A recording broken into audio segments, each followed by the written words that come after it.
And we are live. Hello, guys, and welcome down to the CoasterGen Show. And today we have an awesome show for you tonight. We have the winners and the runners-up from the clamshells. We're going to go through all that, and we're going to talk to Mikhile as well about his awesome ride-up experience. We have done that before in a previous podcast, but we're going to do it again. Yeah. And we've got a winner. Speaking of the clamshells, Sean from ParkSpill. How are you doing, man?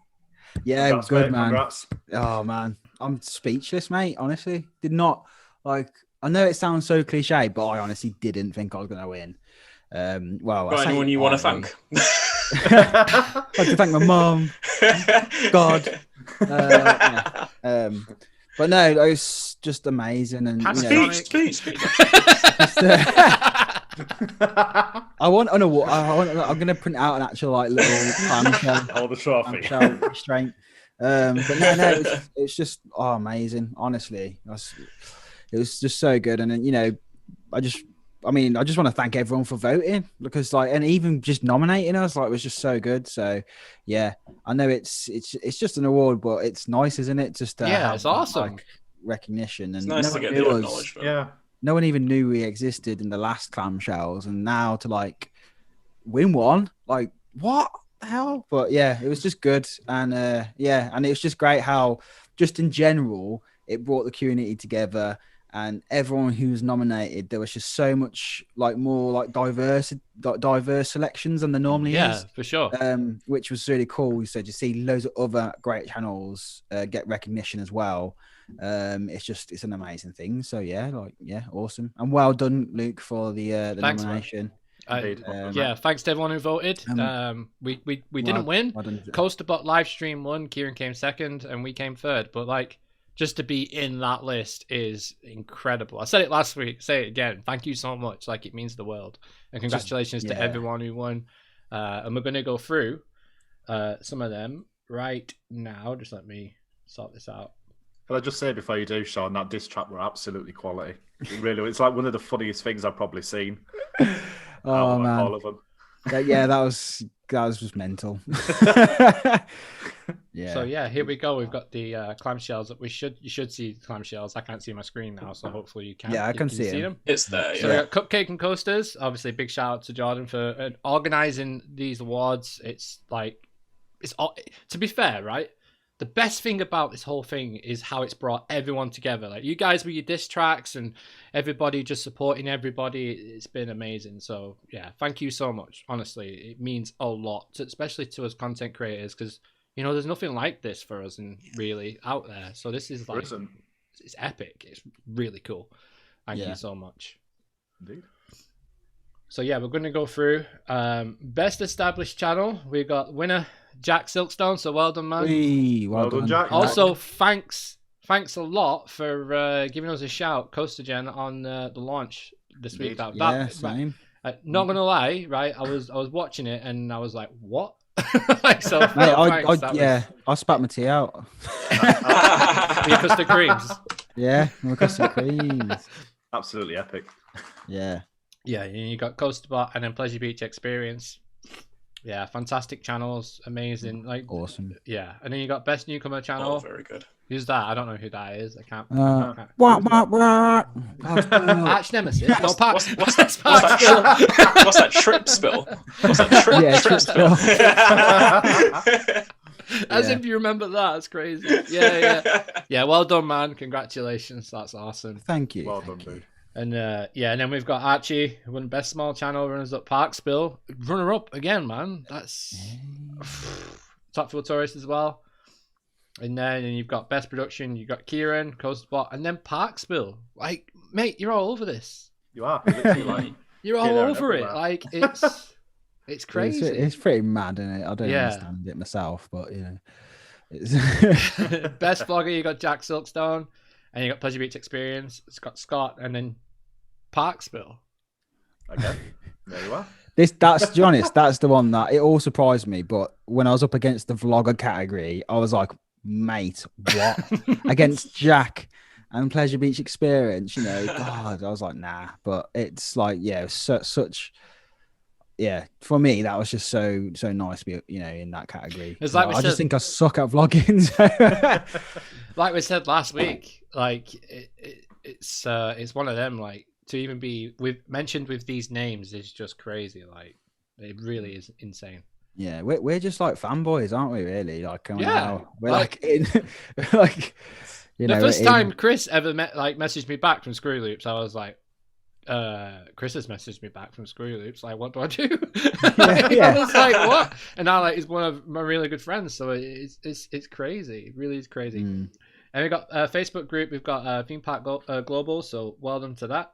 And you've got Pleasure Beach Chat, and then Just Talk Theme Parks, all of which are fantastic groups. So make sure you go over to Facebook and join them.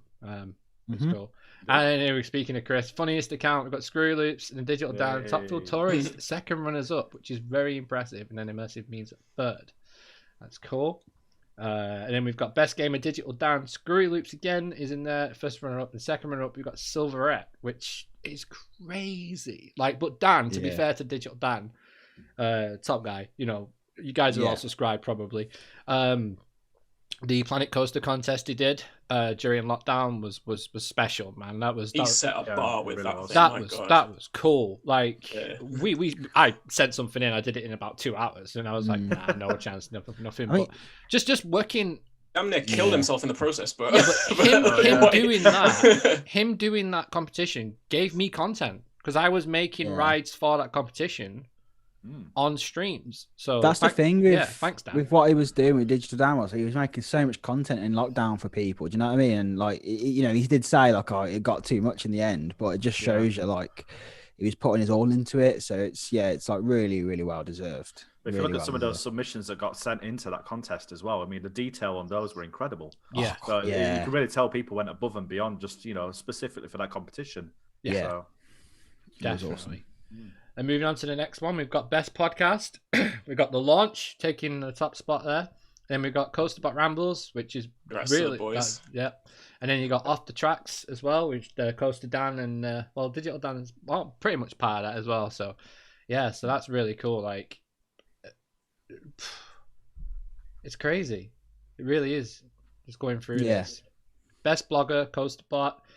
Diary of a Roller Coaster Girl, and then you've got Coasters on the Coast. Again, awesome. It's just it's so varied. It's crazy. And then you've got the winner of Best Live Content. You've got Coaster Bot's charity live stream, which was insane. That was mental. Kieran Adams. It was harsh to be up against that because that was a crazy. Well, I voted for it. Do you know what I mean? So I didn't really. You imagine, mate. so we got the Coaster Bot live stream, which was awesome. And then we got Kieran Adams with is it Dockyard? Is that how you pronounce that? Dockyard Cup, I believe is Rocket League, right? Was it his Rocket League stuff? Yeah. No, because I thought Coaster Bot was in it, right? I can't remember. Kieran, if you're watching, I think I'm pretty sure it was. If Kieran's watching, right? If it does this again, I want to be involved in this Rocket League because I love the Rocket League stuff. And then we came second runners up. So, best live content. This is live. Well done to everyone who's here as well. And thank you so much to everybody who voted. Like, it's insane. So, and Jordan's left a nice little message there at the bottom. Hopefully we can... we are going to try and get Jordan on the podcast. So that would be pretty cool as well. If we can do that, which would be awesome. Amazing. Yeah, it would be. So, right. That is the clamshell. It was just, it was awesome. It was just like, keep saying like the fact that the last week or something, it's just everyone's just been talking about the clamshells, like all the diss tracks and stuff has just been hilarious. Seeing people's reactions to them. Yeah. Like it's just, there's not been anything like that in a long time. That's like brought everyone together. So it's just a positive thing, really, wasn't it? I think it came in like the perfect time as well, considering everything that's kind of going on. That's exactly what we needed. So fantastic. Yeah, definitely. All right, so should we jump into a bit of news before we start talking about Mikhile's ride-up experience, which is probably what you guys are all here for? Conda is testing, and it looks an absolute beast. I've got a controversial opinion. I said it in the Discord before. I think that first drop pretty much looks better than anything on Velocicoaster to me. It looks insane. The speed it goes up that lift hill. I'm a head Back out. over. Oh, the speed it goes over that first drop, and then that outward bank turn, just like just to see it running, I was like, what the craziest? wow. You know what the craziest thing is? That was its first ever like legit test, and Yeah, and it It- ran like, that it's- well. it ran well. I'll be completely honest. It did look a tiny bit sluggish through the non-inverting cobra Yes, it roll, did but the look- rest of it, from what we Yeah. could see from that angle, looked fine. And Yeah. and that was on a cold December day in Belgium. Yeah. Can you imagine how much it's going to speed up over the next few months Right. going into spring, and when it's eventually ready to open, it's going to be a beast. That's There's top 10. another That's reason. top 10 potential for sure, if not top 5.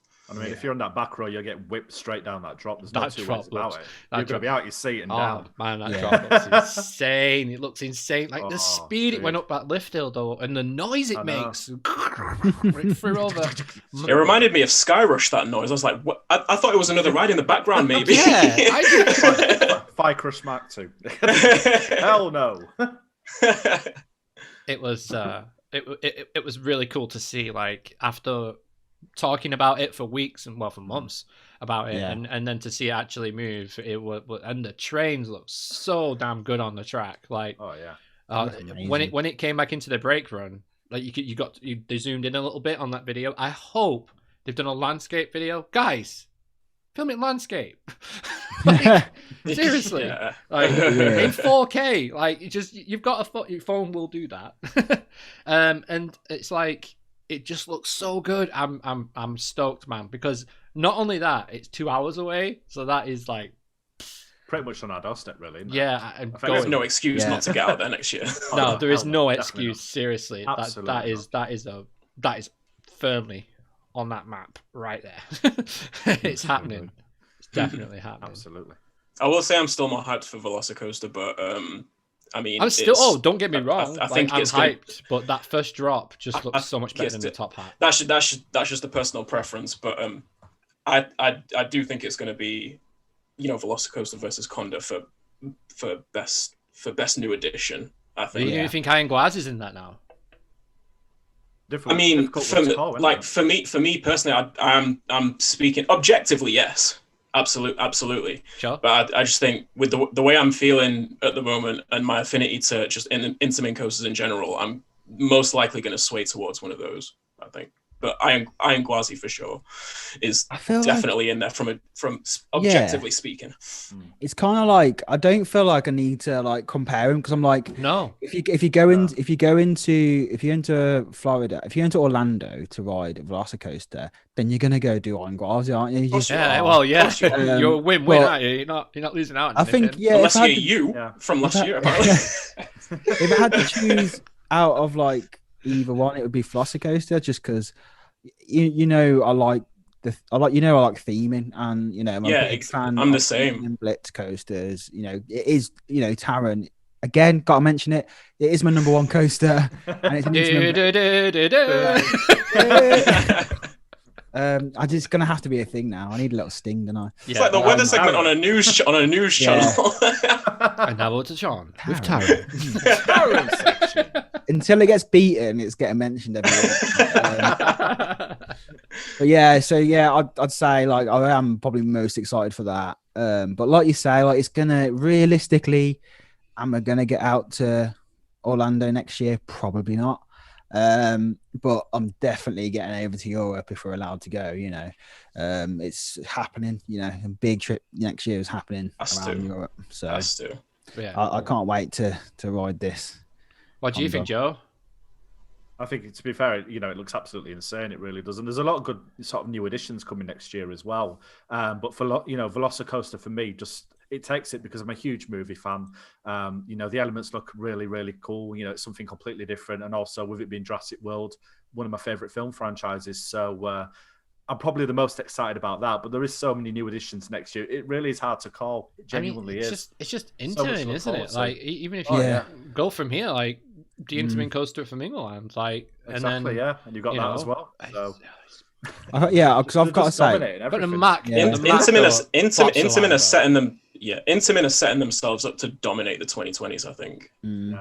Oh Just yeah. with the kind of groove that they're finding themselves in. Again, and then you got the single rail coaster at Luna Park as well, Yeah. which Yeah. so yeah, it's I'm just wondering whether, because like I'm a massive fan of like Jurassic Park, the film. It's like one of my favorite films. Yeah. Great film. Likewise. Jurassic classic. World, not so much. I wasn't that big of a fan of it. Like I liked Chris was it Pratt. all the what did they call it when the brand placement? What did they call it? product placement. Oh god, yeah, that was bad, isn't it? Like, but, I mean, It's not even just that though, because like obviously they've gone in the whole CGI sort of direction. yeah. The animatronics had a classic feel to them. So Saying that, I think they corrected that because with the second Jurassic World film, was it Lost Kingdom? Lost Kingdom, Fallen Lost Kingdom. Kingdom. Fallen Kingdom, yeah. Fallen Kingdom, yeah. They had a lot of animatronics in that looked like it looked so good. But the thing is, they were so good that they looked CGI. They took away from it. And there's that one scene where he's like stroking it in the ship or something on the cargo ship, and that's like an actual CGI, like massive thing made, and it's breathing. It looks incredible. Wow. But yeah, it's just crazy to build such a major coaster on and the banking on that series being as big and having that longevity as like Jurassic World has had. Like that's quite interesting to me, and but I might just be like completely mistaken, and it's still got a massive Well, see, like I think because I've not actually seen any of. I've seen the first Jurassic Park movie and maybe the second. Yeah, I'm not too sure. But apart from those, I've not seen. I don't think I've seen the third Jurassic Park movie. I've not seen any of the Jurassic World movies either. But the Jurassic Park section of Islands of Adventure has always been one of my favorites, just because of the setting and because of how how drawn to authentic looking theming I am. Yeah, and I just think that I've always thought that a coaster in that kind of setting would work so well visually. And when it was sort of rumored before Hagrid's opened, I was like, that is the spot they chose is the perfect spot for a thrill coaster at that park. It just shows it off really well on that waterline, doesn't it? Right in front of the Discovery Centre as well. Absolute perfect location. Yeah, it's placed absolutely to perfection. An artist has gone right. What angle? There, right there. But that's where it's going. Few lines. Yeah, imagine being the one that decided where the position was for that coaster was, and then seeing that Heartline roll for the first time. Yeah, they'll be like, like that. Yeah. Like Sean's diss track. That's me. I'm gonna shout the guy out who's behind all the art direction for Sure, man. If you know who it was. I don't know him. I know who it is. It's a guy called. Sorry, on TV. It's a guy called Gregory Hall, and he was the senior art director for the entire project, or still is. And he's done so much work on previous projects at at Universal Parks. Like he designed Hagrid's trains. Wow. He did a lot of the revamping work on the new Hulk. It's a bit of experience then. Hulk's trains. Oh yeah. Oh yeah. Just a bit. And just to consistently, put out work of a standard like this is something to be said in itself. But like since the announcement's been made, he's been interacting. Like I've seen him interacting a lot more on like Twitter with people, showing off his work and stuff, and then just answering questions that people have had on really cool. on the project, how to get into his line of work. It's so cool to see, and I love that interaction, and I love the sort of like attempt to bring people into the inner workings of that world, and provide and shed a bit of light on how to get into that world yourself. Like a unique insight that you wouldn't ordinarily get anywhere else. Yeah. Has he inspired you, Mikhile? Absolutely. Absolutely. What I'd love to see from this, like the new, from this coaster they're building, all the theming, and if they expand it more around the area, it's just to do like a merge the two a little bit more. Because something like I love about Jurassic Park is like the colors. They're just like iconic, them colors. Yeah, Like, they are. and the modern look of Jurassic World, I'm not that much of a fan of. Like I like blue it, and but if grey. they can. It's just like a bit like moderny. Like it's it's not. I don't think it's as interesting as Jurassic Park, but maybe they might know more than we know in terms of like, okay, there's got a massive following of like younger crowd. Obviously, they'll grow up and think about it as fondly as like we think about Jurassic Park. So Yeah. They've got to keep the park as future-proofed as possible, don't they? Yeah, that's. But if they can merge the two together and make it look more like, okay, like little Easter eggs in there, like how like Galaxy's Edge has a lot of references to like the original like Star Wars and stuff. I know for a fact that I know for a fact that with like the new film that is coming out, I think it's next year, I believe, the Dominion, it's actually, they've gone back to using not only sort of a lot of the original logo, but also the red and black as well.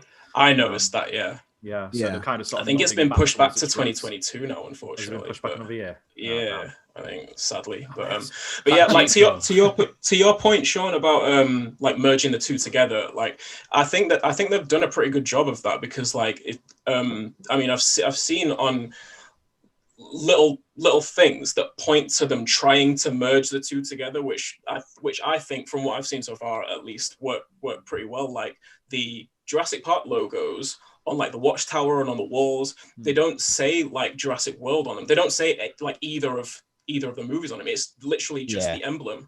And then like with the like the color of the walls and the lighting that's used, it kind of does look a little bit at times like a Jurassic Park attraction, even though it's not.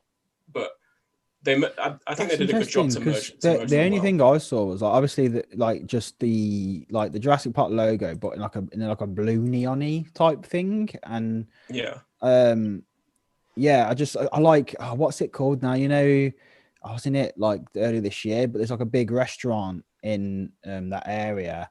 And it's like this like Discovery something, but it looks like the place out of Jurassic Park. The Discovery Center. Discovery Center. Is that what it is? Yeah, That's where the food. Is that like a food foyer place? I think you can get food in there, but I think I can't remember. I've not actually been inside it myself, but I think there's a lot of educational Isn't that where the stuff. T-Rex kills the bad guy in the first film?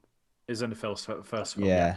Bad guy, bad dinosaur. But I love that. The look of that building, it's just so like, it looks like it's so iconic, and like, it just looks more like, almost more like, not tropical, but like just more vivid colors and stuff. It does kind of look tropical, because it was an island at the end of the day. Yeah, it's an island, isn't it? Yeah. But they must be merging that together, and I can't wait to see how they do it. But yeah, I'm just looking forward to seeing it. But like I say, like, even though I'm not as big a fan of the Jurassic World themes, anything that's theming, anything that's got a story, if they can just put a story together and tell it so like good on any kind of coaster or ride, then I'm in it 100%. I'm just so interested now to see what other theming elements are in like the experience as a whole, because it looks like it's going to have a wicked pre-launch show before the first launch, and then there might be a pre-show in the queue line. What are we going to see in the queue line? What is the station going to look like? The queue line. It's going to be. If Hagrid's and Forbidden Journey and the other Harry Potter ride, Escape from Gringotts, like, their queues are just they're better than Disney's queues. Like they are like it's unreal, because like Universal, you go to the older Universal rides, the queues are like so bland. Like even like Spider-Man, it's just like it's just the same. I still do like Amazing Spider-Man's queue line. I do like it, but it's not engaging. It's cool because if you're a fan of like the comics and stuff, it feels like you're in that. But you compare that to especially when like you're walking through the offices and stuff. I like the setting of it, and it's the start of something looks good. I'm not done it, but it looks. But good. it's still like a major cattle pen, Whereas a bit, like especially in that first. Yeah, that first room and the two rooms are cattle penny. But then you get the newer rides. It's because it's not a cattle, but it's just straight rooms. You can go into one room. It doesn't feel as bad. You don't, because there's nothing worse than being able to see where you need to be and then getting there. Do you know what I mean? That makes I feel like that makes the queue feel longer. Whereas if you're just going through rooms, I was just gonna ask that. Did it feel shorter when you did Hagrid's? Because of all the theming and everything. Well, we waited. I think we waited about an hour and a half, which was not bad for Hagrid. Did it feel like? No, it went really quick. It went really, really quick. It's easy to say now. Same with Forbidden as well. Like that was like we had the option to do. Forbidden Journey's queue line is so good. It's amazing. It's incredible. So good. Like it's just everything. I grew up with Harry Potter and stuff, so I knew I know the lore. So like going through it, I could like spot little things, little details, and little Easter eggs and sort of hidden details and stuff like that. Yeah, and it's just incredible. So if that's like I say, if that's anything to go by, I think they're going to be a really, really good. It seems like they're getting better with every like ride. It really does. They're just finding ways to top themselves. Feels like you're reporting with every attraction. Immersion is get to Florida. I mean, even Hogwarts Express, I forget about that all the time. But like to go to be in Orlando and then go into like a London train station, and it's like it's weird for us because it's like just being back at home.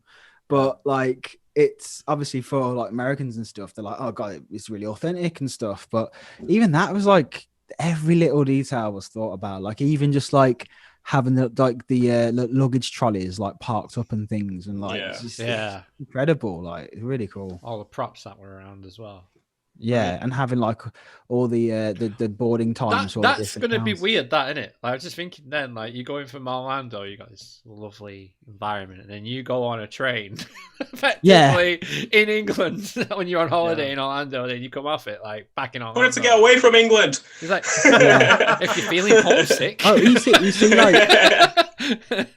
You're on the ride and you go over the M6 and you're just like, what? Serious? Yeah. Like, wow, them cars are close together. Our roads are really small. No, we said we were just like, nah, there's no traffic, mate. It's not realistic at all. Right out of this attraction. That's funny. But it was funny because when we were on it, like we were like with another we were like with an American family, and they loved the fact that we were British. And they were like, "Oh, it's so much more like immersive because, like, you're British." And we're like, "Okay." You are now props on the Hogwarts Express. Yeah, exactly. That is crazy. I found it funny on the King's Cross facade before as you go in, like the building, like the facade, the face just has King's Cross in massive letters at the top of it, as if anyone was unsure.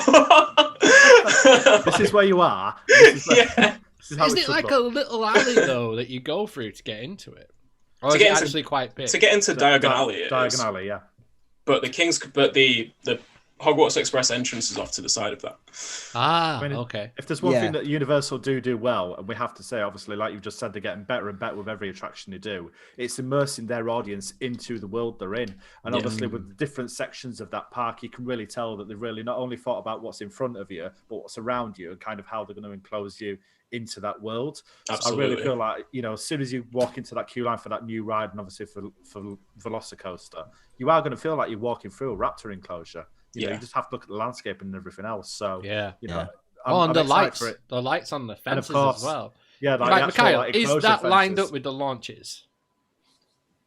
Do we know? Like, because I've seen some testing footage, and it shoots through. Is what lined up? The lights on the raptor cages out next to the launch. Oh, you mean sequenced with them? I couldn't. I would think they are. I think they're just because they're just testing because they're just testing them at the moment. Like when a hunt is engaged or something like that, isn't that when the lights flash or something? I'm kind of vaguely thinking about something here. They kind of change colour when the enclosure's kind of open or the gates open. Yes. So is that what it's signalling? Like, poof, the train's off. It's going through the enclosure kind of thing. That's Yeah. so cool, man. If that's what Like- it is, that's what Sean's on about, like the details, and Yeah. that is I really mean, like cool. I said, I've not seen the Jurassic World movies, so if they're trying to replicate anything from those movies, I wouldn't know, but I'm sure it'll look cool as hell. Yeah, So- definitely I look cool as think- hell. The best. It looks cool They as hell. need to create a ride. I don't know if you guys have watched Fallen Kingdom, but you know when they're in the balls like that, they need to make a ride like that because that would be sick. I actually Did thought it? that dark ride in Japan was actually going to be, you actually sitting in the gyrospheres and going through. Yeah. I'm a little bit confused as to why they've gone with ride vehicles because it doesn't really line up with the whole feel of it. Especially when you look at it being Jurassic World, immediately you think of those gyrospheres. So Oh, Yeah. that one at the new Beijing park. sorry, Universal mean? Beijing rather not Japan. Yeah. Beijing. Sorry. Yeah. Yeah, that's that was crazy when I saw that movie and that was in it. I was, oh my god, it's a theme park! Like I was like, yes, Yeah. this is well cool. And then it all went Pete Tong, and that was that. Oh, always does that. Yeah, literally. Starts out like really hopeful and then just turns to absolute crap towards the back end. Yeah, of it does. I have heard But, for, shout out to the guy in the movie who was wearing like the original Jurassic Park Oh, yeah. T-shirt on in that movie, and then they were Yeah. like, "You can't wear that" or something like that. Something like that happened. Like it was. It's like I got it on eBay for like $50. Yeah. It's really cool. Claim it your workspace. It's chaotic.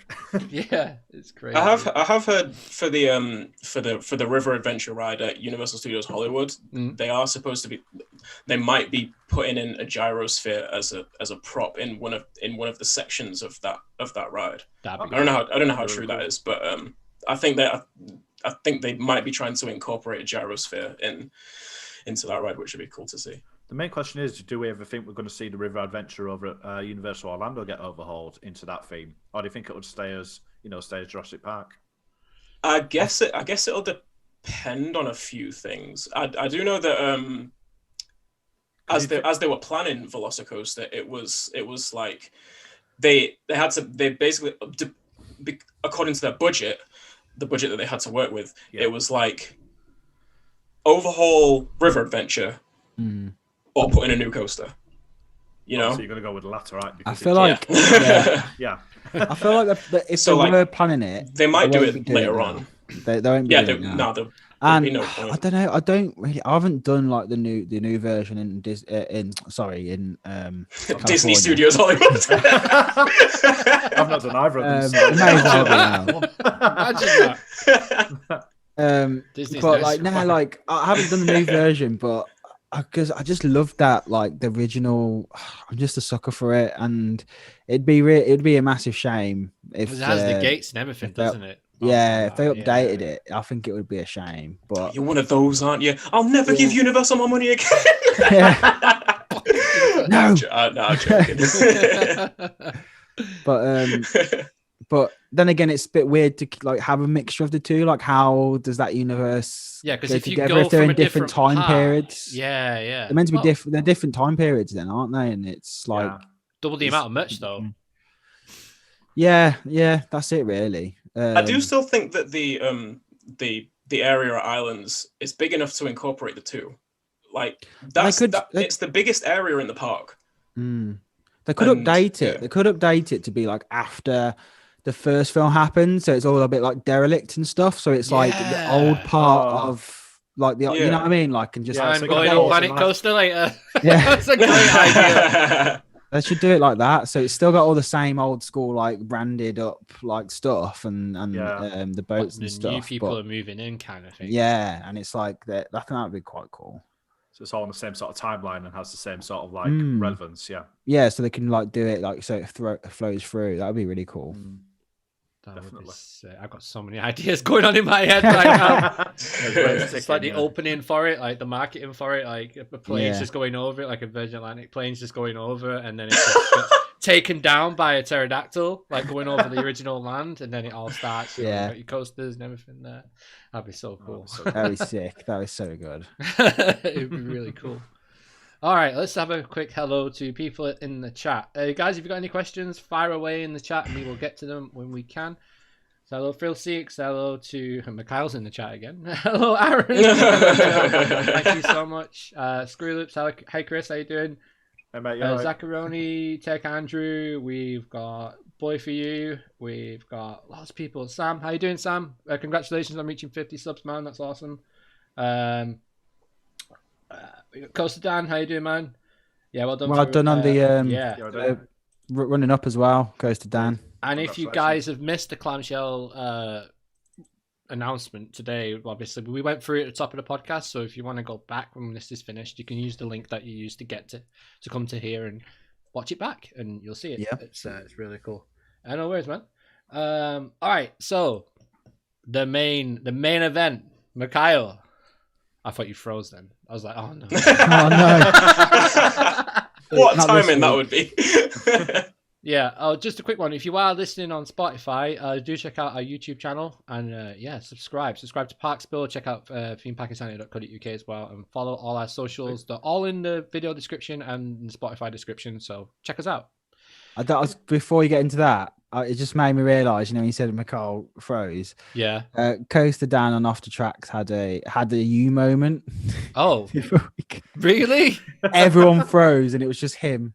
And everyone went, oh no. And it was just like, I was like, this is what hey, Harry's just live shows. What's up, Harry? Hey, Harry, how you doing, man? Yeah, yes, Harry. How's it going, man? Congrats. Yeah. Yeah, awesome. Congratulations, man. Fully deserved, man. That stream was epic. That, that was so cool.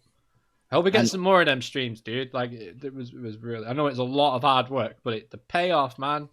Yeah, absolutely. Yeah, that is awesome to in better, so much more money. them streams, but in better circumstances. Yeah.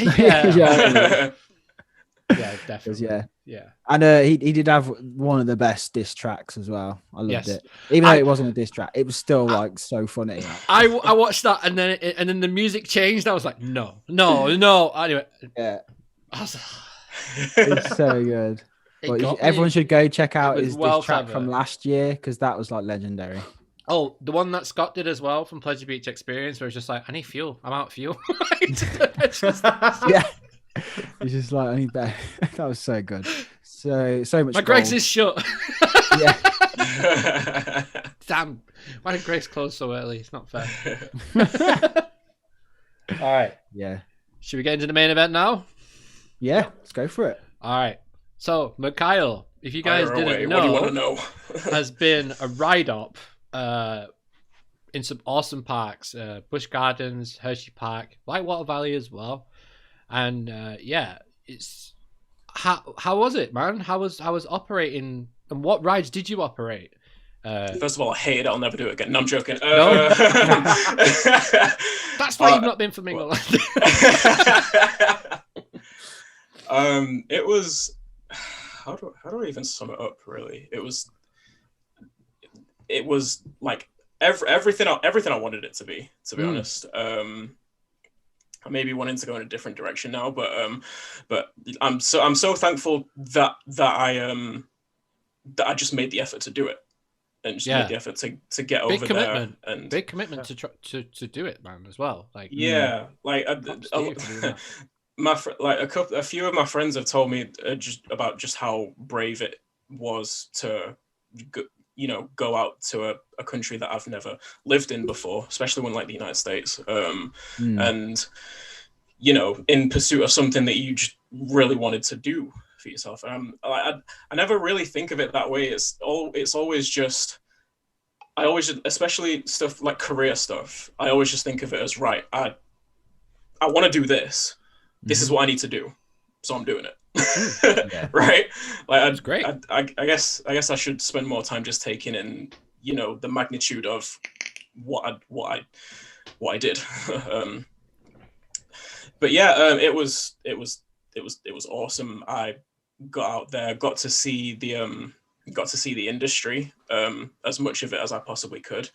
Made some awesome friends who I'm still very close with now. I actually think I became more of it. Like, I've always loved roller coasters. I've loved theme parks and roller coasters since I was like 3 years old. But I actually think I became more of a, I suppose, quote unquote, stereotypical enthusiast once I'd gotten out there and worked at some parks and stuff. And just being around in an environment where I knew there was people who had the same interests as me was super helpful. Not everyone did, obviously. Some people were just there because Like it was a job. It was a job for them. Yeah, it was just a job. Yeah. Like some kids were just who like live local to Bush and Hershey. Like they don't really care about theme parks like that, but they think they're fun, and they're like, yeah, all right, I'll go work at a park. You know. Yeah. It's just what happens. But yeah, like making some friends, especially in the latter stages of working at parks in general, especially at Busch Gardens, making some friends that were so passionate and invested in the industry, as well as being enthusiasts themselves, but you know, aspiring industry heads, aspiring industry professionals in different capacities and stuff. It was like I was in my element. I couldn't ask for anything more, really. That's awesome. Like a busman's holiday. That's cool. So, so what parks did you operate at then? So, I worked at Hershey Park first, in the summers of 2015 and 2016. Then I worked at Bush Gardens Williamsburg in Virginia in 2017 and 2018, the latter of which I did a park operations internship there. And then in 2019, I worked at I came home. I'd graduated from uni at the time, and I came home, and just while I was kind of re-navigating my path at the time, I was like, well, I still want to work at a park. I don't really fancy driving an hour 15 to Flamingo Land every day. even though bit of a distance. Yeah, even though working at Flamingo Land, I don't know how it would have been. I did consider it, but yeah, I did work at Lightwater Valley for a summer as well. So I'm guessing the change between the US and obviously working out there, and then kind of coming back here and working at a UK park, was there quite a substantial difference between the two then, in terms of the experience overall? Well, aside from Lightwater Valley just being so much smaller than Hershey Park and Busch Gardens, it's weird. It was and it wasn't, because there were certain things that stayed consistent in this. In just as I suppose in your normal everyday kind of tasks that you're having to deal with. But then there were some differences between the two, cultural differences, of course, and I suppose just the level of application to certain things, like which is influenced by how much money a park has, how much staff they have, how much resources they have, and stuff like that. Yeah. So a lot of the basic operations will stay the same in terms of the way the rides are checked and sort of maintained and all that side of things. But obviously, you know, sort of with, Lightwater Valley is obviously a much smaller park in comparison to like, obviously Hershey Park or Busch Gardens Williamsburg. So in terms of the overall feel of that and kind of guest experience, that would have been something quite different in itself, wouldn't it? In a way. Yeah. I kind of think, again, it was like there was similarities and differences, but like when thinking about if I think about the general, like the majority of guests that I interacted with at Hershey Park and Bush, there were people coming from, especially on weekends, people coming from different states. You've got people coming for weekend breaks, and they're there with their entire family, and everyone's super raring to go. The weather's a bit better. It's a bit hotter. Just a little bit, yeah. Just a little bit. And like people in general in the US, I like to think of them as more exaggerated versions of British people. Yeah, really. Sort of like really flamboyant. And... I think just less cynicism than British people in a way. Like, do you know what I mean? Yeah, like, we're quite. I'd say it's more like we're well held back and probably like we're much more reserved. Yeah, much more reserved, sarcastic. Like, Yeah. yeah. Off the cuff humor, dry humor, stuff like. Yeah, we don't really dry care. We don't comments, tend stuff to like that. care if we come across as like not in a good mood. Mm. Whereas I feel like Yeah. when I go to America, it's like everyone's just so happy, and I think like even if they've had like a crap day, they just seem, I don't know. Obviously, it's a massive generalization. Yeah. But in general, like the amount of people I spoke to when I was like last time I went to Disneyland, I went by myself, and because I was by myself, the amount of people I was just chatting to, and I was like, this doesn't happen in the UK park where people Yeah. just approach, like they see I'm by myself, they just start chatting to me, and they'll ask me about the t-shirt I'm wearing.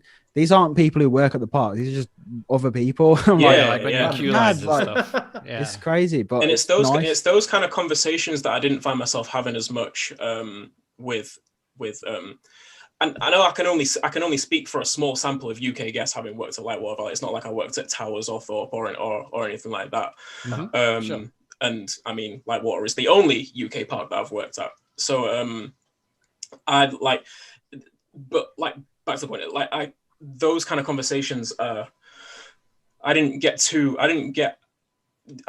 would say anyway, near as much at Lightwater as I did at the other two parks. Just going queuing up, getting on the ride and getting off. Like that's it. That's what Yeah. I'm doing.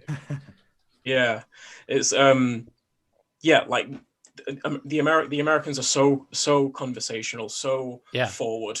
They're gonna ask you things that they're gonna tell you stories about, you know, the last time they came to this park for a weekend break, and why they decided to come here instead of, you know, the nearest park to the one or we're Vegas. at and stuff, or Vegas. Yeah. That's my experience of America. Yeah. For me. And I suppose naturally, with me being British, they were going to be a bit more inquisitive as to what the hell I was doing. Yeah, as well. Also a British guy as well. I was shocked when I went to America how many people didn't know where Manchester was. Like, legit. I think it's difficult, isn't it? Because I mean, over here, where the country is the size of like a state, Stamp. like, you know what I mean? Yeah, it's like ridiculous. So it's like us knowing different areas of like one state. It's, I guess, in that respect, it's pretty crazy. But they're so close to each other that it's like it blows the mind when you say like, oh, you can get to Scotland, you can get one side of the country and the other in like a day. Like that just blows their mind. So everywhere's London or whatever. Yeah, everywhere's how long? Like us, us three. I know Sean, you're more Midlands, but like us three, we're all from the north, aren't we? Like, how long does it usually take for us to get down? Like, not even to London, but like to like even further than that, going down to like Reading and well, I've been to Bristol, and I think it was like 5 hours, more like exactly. Yeah. Like you're talking like 5-6 plus hours. 5-6 plus hours will get you from one side of Pennsylvania to the other. Yeah, was it El Toro Ryan was talking about when he worked at Cedar Point on the Drunk Riders podcast, and he said he was literally commuting to like Cedar Point. And it was like, how long did it? I can't remember how long he said it was. It was like 9 hours or something like 9 that. hours work commute. Literally, him and his friend, I can't remember his friend's name, but like, because I think El Toro Ryan lives in New Jersey, and that's where he was working at Great Adventure, Six Flags Great Adventure, and like they would commute from New Jersey to Cedar Point in Ohio. Skip it like complete, like they're going straight through Pennsylvania, and it was like a 9-hour journey. I think he only worked there on weekends, but still though.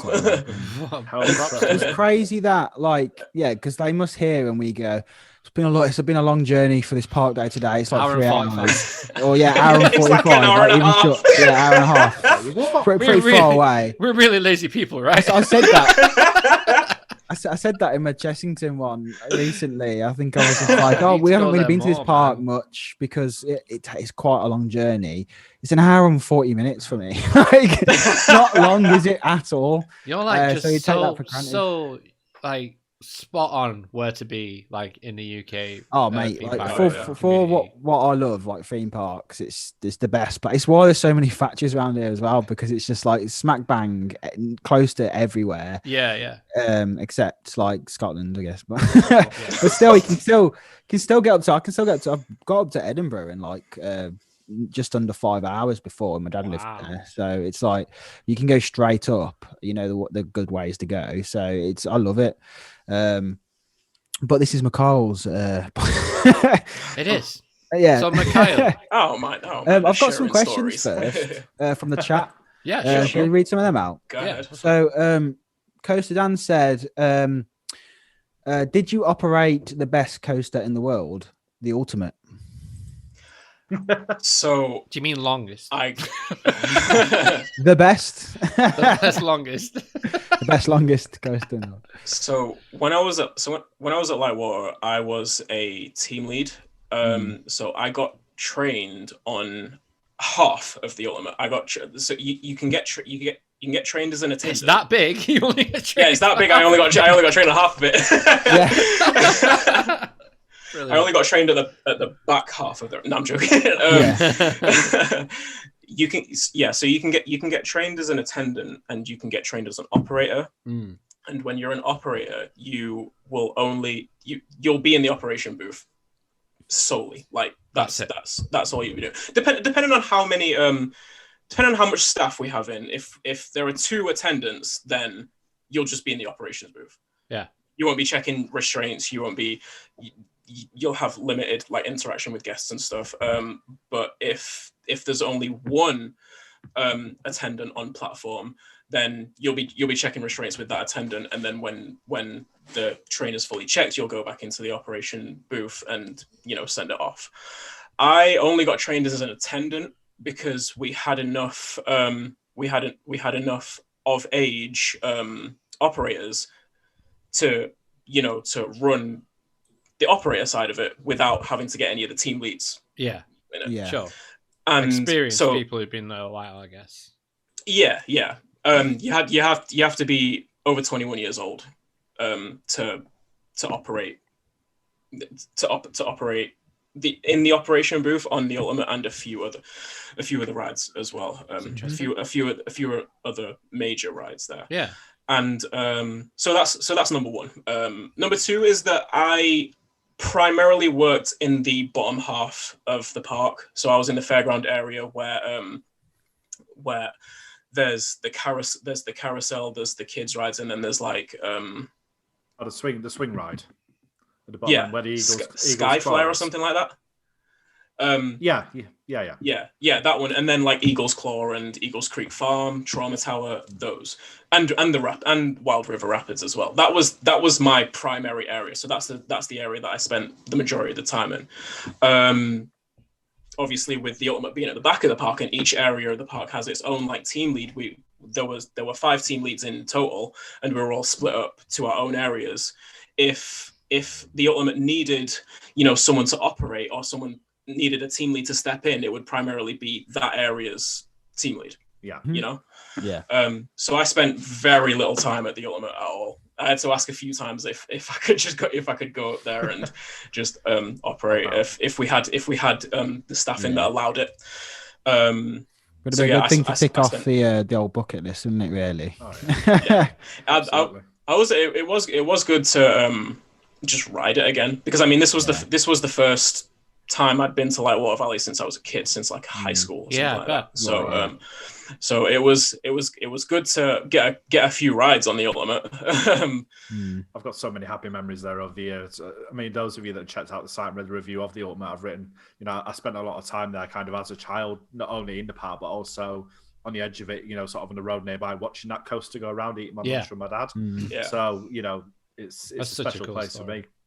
And I'm so lucky. I really am. That's awesome, man. So another question from CoasterGen. How long did you live in the States for overall? So I lived in the States for 4 summers. From 2015, 2016, 2017, 2018. So like a year in total, like three plus months each time. The first 3 were 3 months at a time. It was literally just So you just went over for summers then? You didn't stay there? Yeah. It was literally just in between uni years. So like right. Got you. I'll break it down. Initially, I applied to a business and tourism management course at Northumbria University because I knew they had history of working with Walt Disney World, with recruiting some of their students over to do their college program. So that's what I wanted to do initially. I unfortunately didn't get on that, and I was like, I still want to, work in the States. That's why I'm here. That's why I'm doing this course. At the time, I wanted to get into operations management. So I was like, I still want to go and experience working in the States. How else can I do it? Or working at parks in the States. How else can I do it? I came across a recruitment company called Yummy Jobs, which is and that's a ridiculous name, I know. It's a pretty yummy job, though. Right. It's a very yummy job, yeah. And Yummy Jobs was actually the recruitment company that sort of bridged Northumbria University to Walt Disney World as well. Right. And they do a bunch of different programs. They recruit.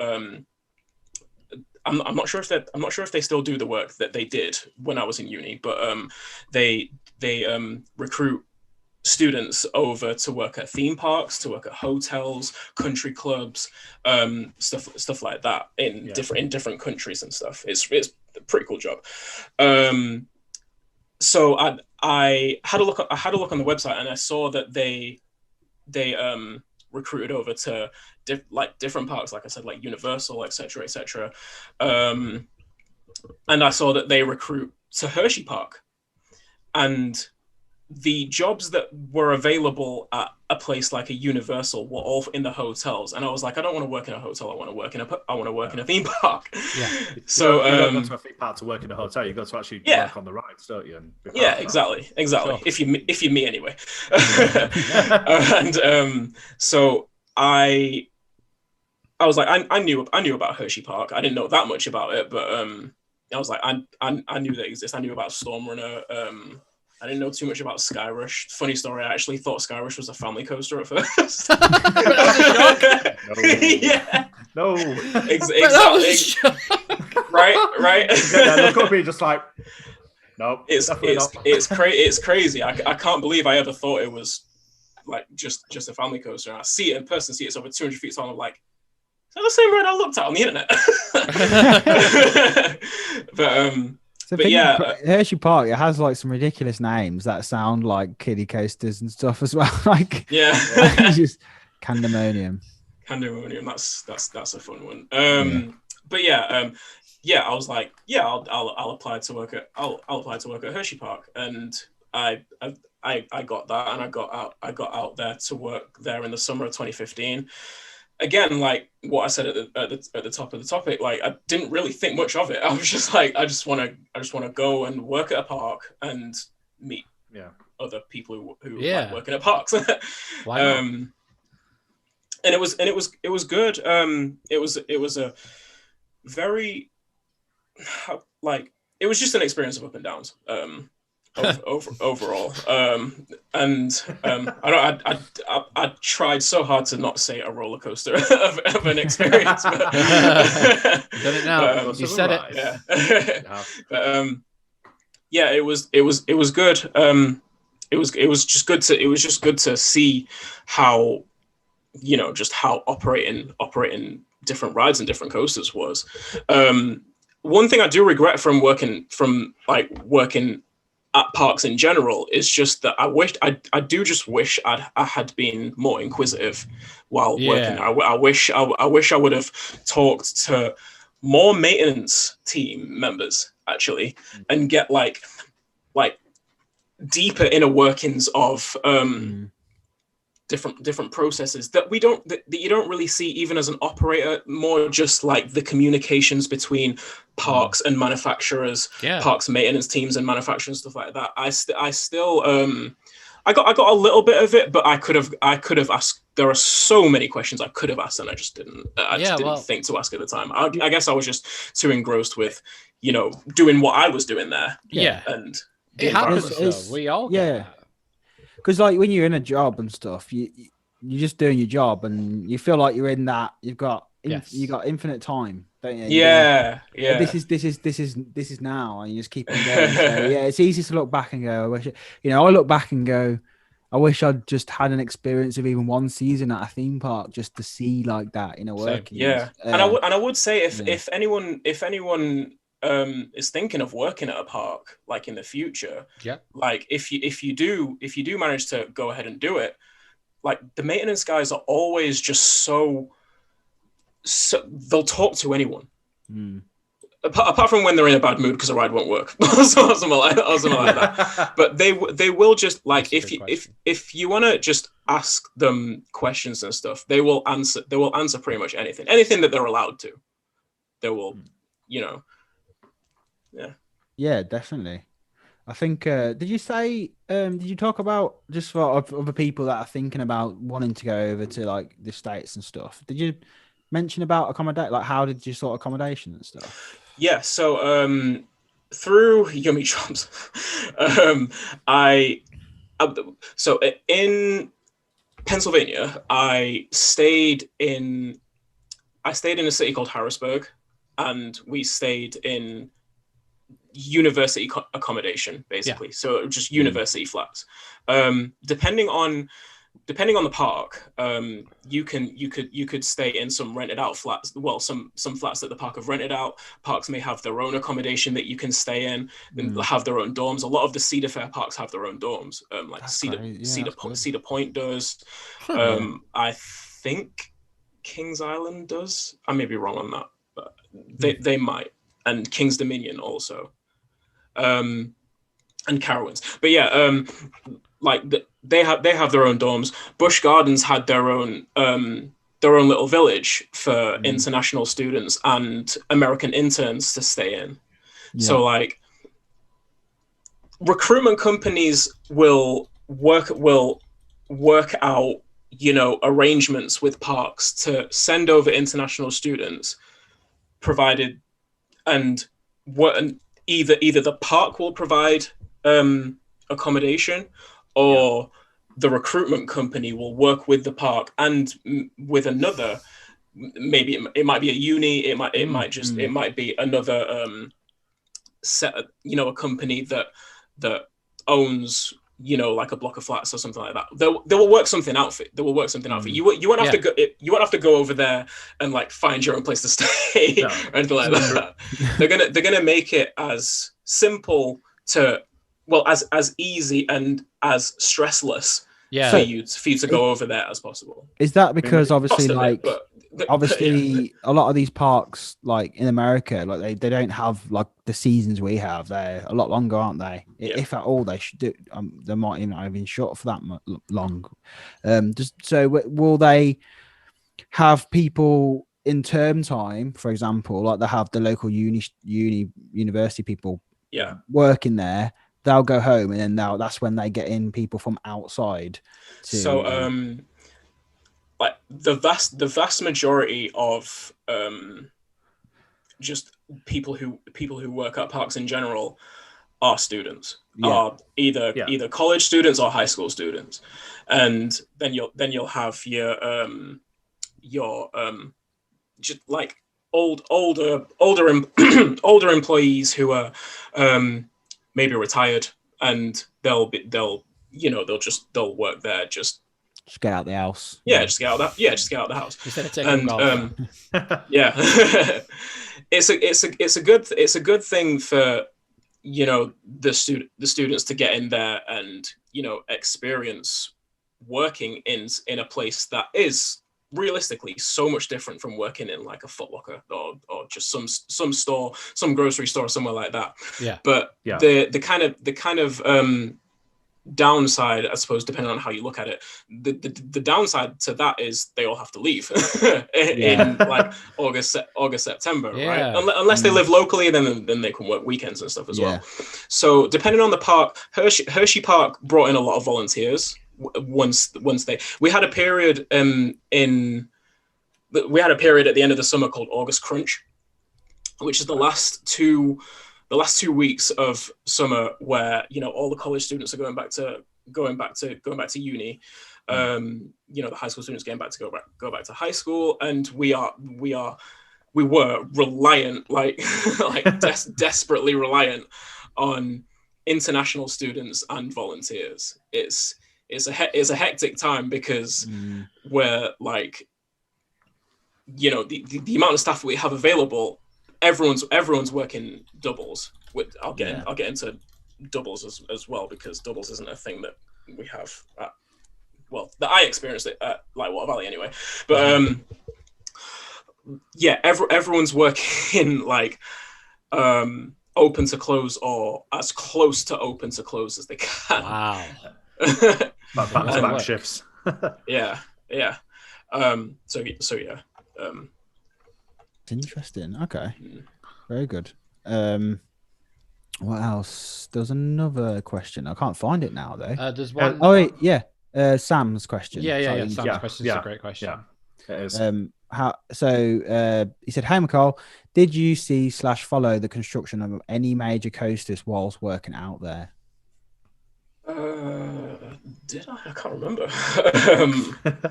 I don't. How about this? Think at the parks you were working at? Yeah.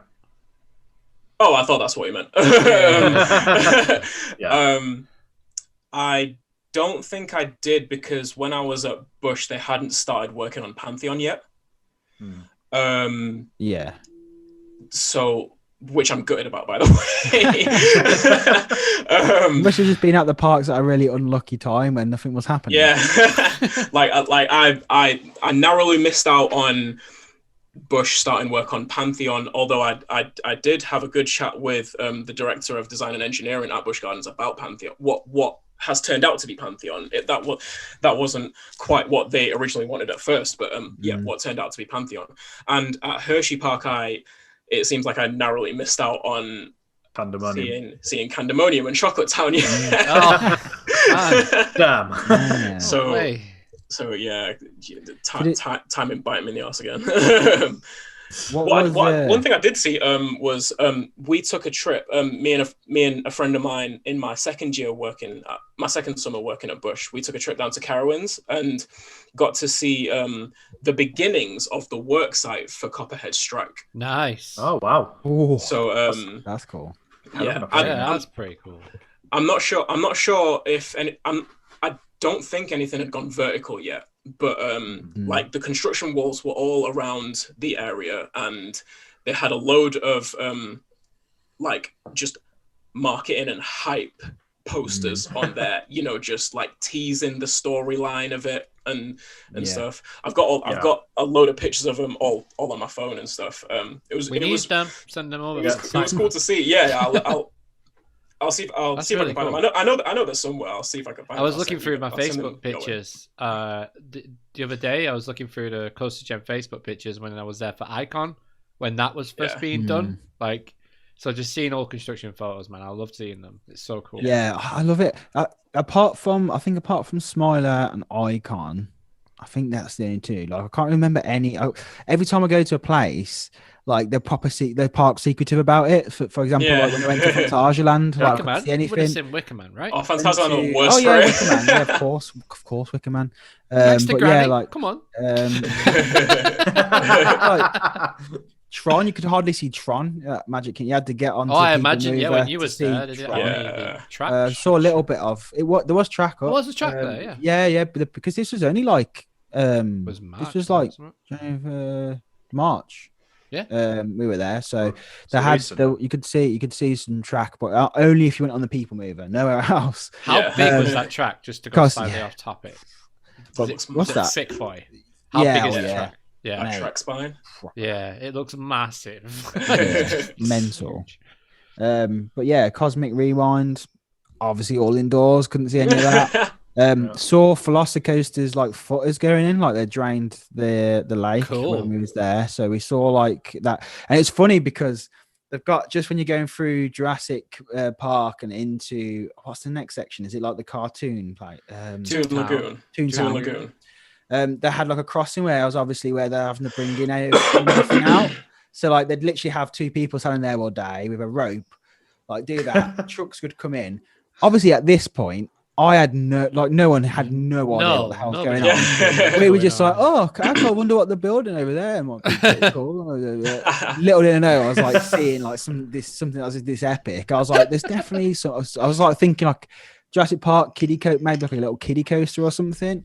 No idea what was happening there, but yeah, it was still awesome to say that I saw some construction philosophy. Yeah, so at least I can say that, you know. So. But the coolest thing that I ever saw was Red Force PA. That was cool. Oh, that's I bet, man. Oh, I saw that in 2016. I think it was. Is the last time I went 4 years ago. Yeah, 2016. I saw Red Force. It wasn't open at the time, but I saw how massive it is. Yeah, so we were there, and it was before the Ferrari sign even went up. So it's just before all the track was complete. But I think they were halfway up, and even at halfway I was like to my dad, like, this is gonna be massive, this thing. It's huge. And actually we went because we walked, because there's a cinema at the top end of that, if people don't know, and there's a decathlon store as well, which is really cool for sports stuff. If you want to get some cheap sports stuff while you're in Spain, it's cool. And so we were walking up and down that bit, and every day we're seeing like extra track going, extra piece of support going. It was mad, man. It was really cool. I got all the photos are on our Facebook. If you go through our Facebook and just go through our albums, I think it's a Spain album. I think it's there, so just check it out. Wow. But yeah, it's really cool. I just love that. The first thing when you land. Yeah. Is it Salou Airport? Is it Salou? Rias. Yeah. Rias. Yeah, that's it. Yeah. When you land there and you just see Red Force and you can just see that Shambhala. Like, honestly, I was so excited. And the wonky Huracan. Yeah. I was just not expecting to be able to see it from there. I was just like, oh my God. Like, if you're an enthusiast, you go into that airport, you're like, because you honestly, if you're an enthusiast, that's the only reason you're there, really. So you just land and you're just like, oh my God. It's just, I love it. I can't miss that place so much. Salou Town is like a bonus if you go to PA. Yeah, it's a nice beach, man. Like, we spent a few days on that beach, and they would literally we could just order like rum on the beach, and it's just amazing, like awesome. And because the time of year you go, if you go and it's really like, honestly, me and Joe were probably one of like two other couples on the whole beach, and it was baking hot, man. It was so good. Quality. Yeah. But yeah, anyway, back to Mikhile. Yeah. We got any other questions? So this isn't related to Mikhile, but we'll just say, maybe it is. We'll just say it's your question, okay? Ben Fan Newald, sorry about it if I can't pronounce that. Bear Fan Newald. Would you rather? Oh, that's so sorry. No, it's Bear Fan Knee. Bear Fan Knee. I love that. Brilliant. Got him. That's actually Arch Nemesis. Would you rather get that is insane. Would you rather get rid of all Samperla rocking tugs or Samperla followers? Samperla followers. 100%. Yeah. Rocking tugs are fun. Yeah, they are. Vanilla. Yeah, we've answered it. There you go. Right. There you go. Yeah. Did you visit the water park? I've not actually been to the water park in Salou, actually. I've not, which is a shame. Yeah, it was closed when we were. I actually. The one at Portaventura World. Costa Rica. Oh yeah. Yeah, I've been to that one. Not been there. Been to the one in Benidorm. That's pretty cool. We went to it, but it was a scare maze, weren't it? So, oh yeah, the crazy scare maze that you did. It was different, but yeah. So can we think of any more? So Mikhile, I've got a question for you actually. Obviously something I like to ask people when they've worked at theme parks is like, what is their most bizarre, weirdest, funny moment, interaction with like the public? Like what's something that just stands out to you that you look back on and go, that was ridiculous or that was hilarious? That's a good question. Okay, so one thing I do have. So in my second, this isn't really my direct interaction with the public, but it was something to do with the public. And so in my second summer working at Bush, I actually stayed there for just under 6 months. So I went out in May and came back at the end of October and worked their Howler Scream Halloween event. And one thing to know about that event is it in terms of guest behavior, it gets a bit crazy sometimes. Yeah. Because they sell a fair bit of alcohol in the park, and you get a lot of you get a lot of kind of uni student, like college students and young adults coming in like the evenings, because it stays open until I think midnight some nights, or either 10 o'clock or midnight. I can't remember which. It's late. Imagine 4 at midnight. Like seriously. That'd be insane. Right. So yeah, people get a bit leery there. Like behavior gets a bit questionable. And so I remember I was coming off of my break. In fact, actually, there's something. I'll be right back. In the meantime, to answer Phil Seek's question, me and Joe will be going to Afternoon next year. And, so I have a. Yeah, go on. Oh, sorry. So I have a card. I have a card here with just a number of radio calls that we had to use just as we were roaming throughout the park and stuff. And they range for a whole bunch of different, for you to respond to a whole bunch of different things. And one of them is a 1010, which is fight in progress. Oh. So I was coming off my break one evening, and going back to, I was working Apollo's Chariot, and I was coming back from my break, and I see two of my supervisors just outside the break area. So I was like, oh, I'll walk with them back to Apollo, and just as I was walking over to them, I just hear on my radio 1010 at Apollo photos, 1010 at Apollo photos. And my supervisor is in front of me. And it must have been like a good amount of people there. It must have been like more than just like one-on-one or anything like that. It must have been a fair few people. Because this man, when I tell you, I have never seen a man turn and run, just bolt it so fast in my entire life. What? And I was like, oh shit, I better just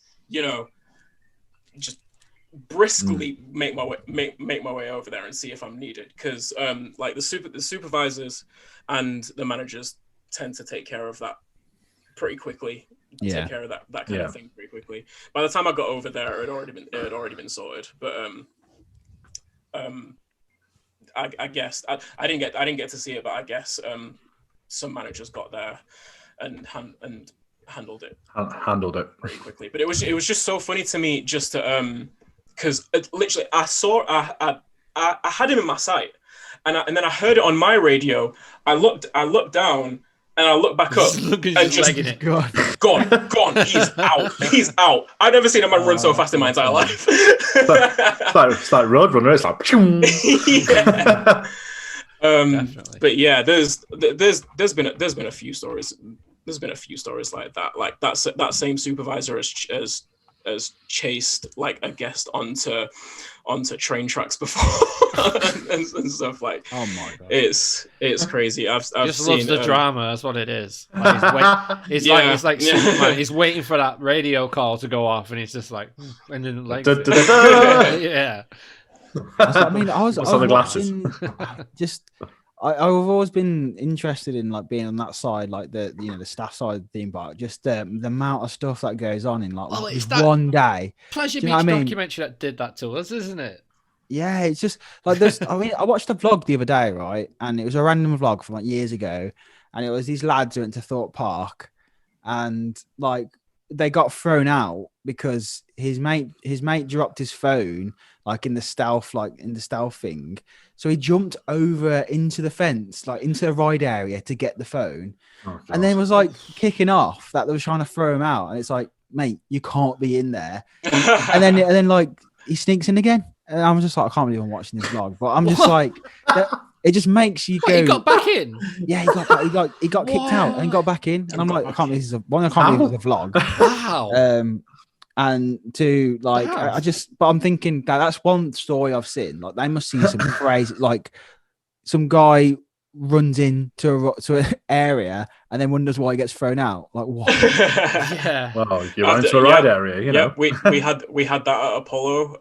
One guy took it upon himself to go into the ride area, and like Apollo's ride area is massive, right? It goes away from the park. It's nowhere near anything else. You're literally just in the middle of a forest, but there just happens to be a B&M Hyper running through it. Right? So if you're not careful, right? Like a guy went in there to try and find his phone. We had to get park security and one of my supervisors to go and find him. Find him first of all, because the area is massive. Who knows where he got to? You had to go find him, bring him back to our backstage area, and he eventually got escorted out of the park. Like that stuff's crazy.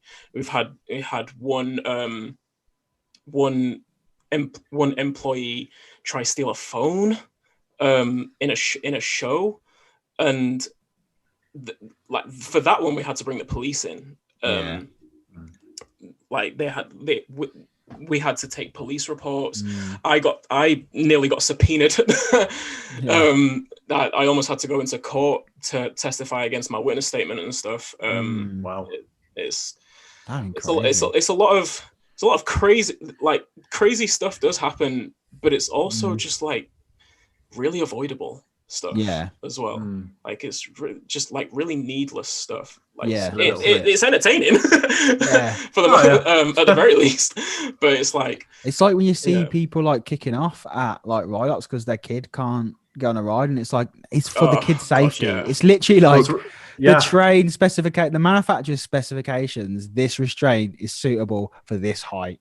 Like we're actually just protecting your kid's life. Okay, it's just meant. It just blows my mind that people can't get the head of it. Like that's not being an enthusiast. That's just like common sense. That's literally just common sense. Like the last time, the last Halloween was the last day we was at Alton Towers, and we was in the queue for Nemesis, and we was just go back to going to the station. We can see the brake run like very clearly, and the ride broke down because Nemesis just kept breaking down for the last 2 weeks constantly.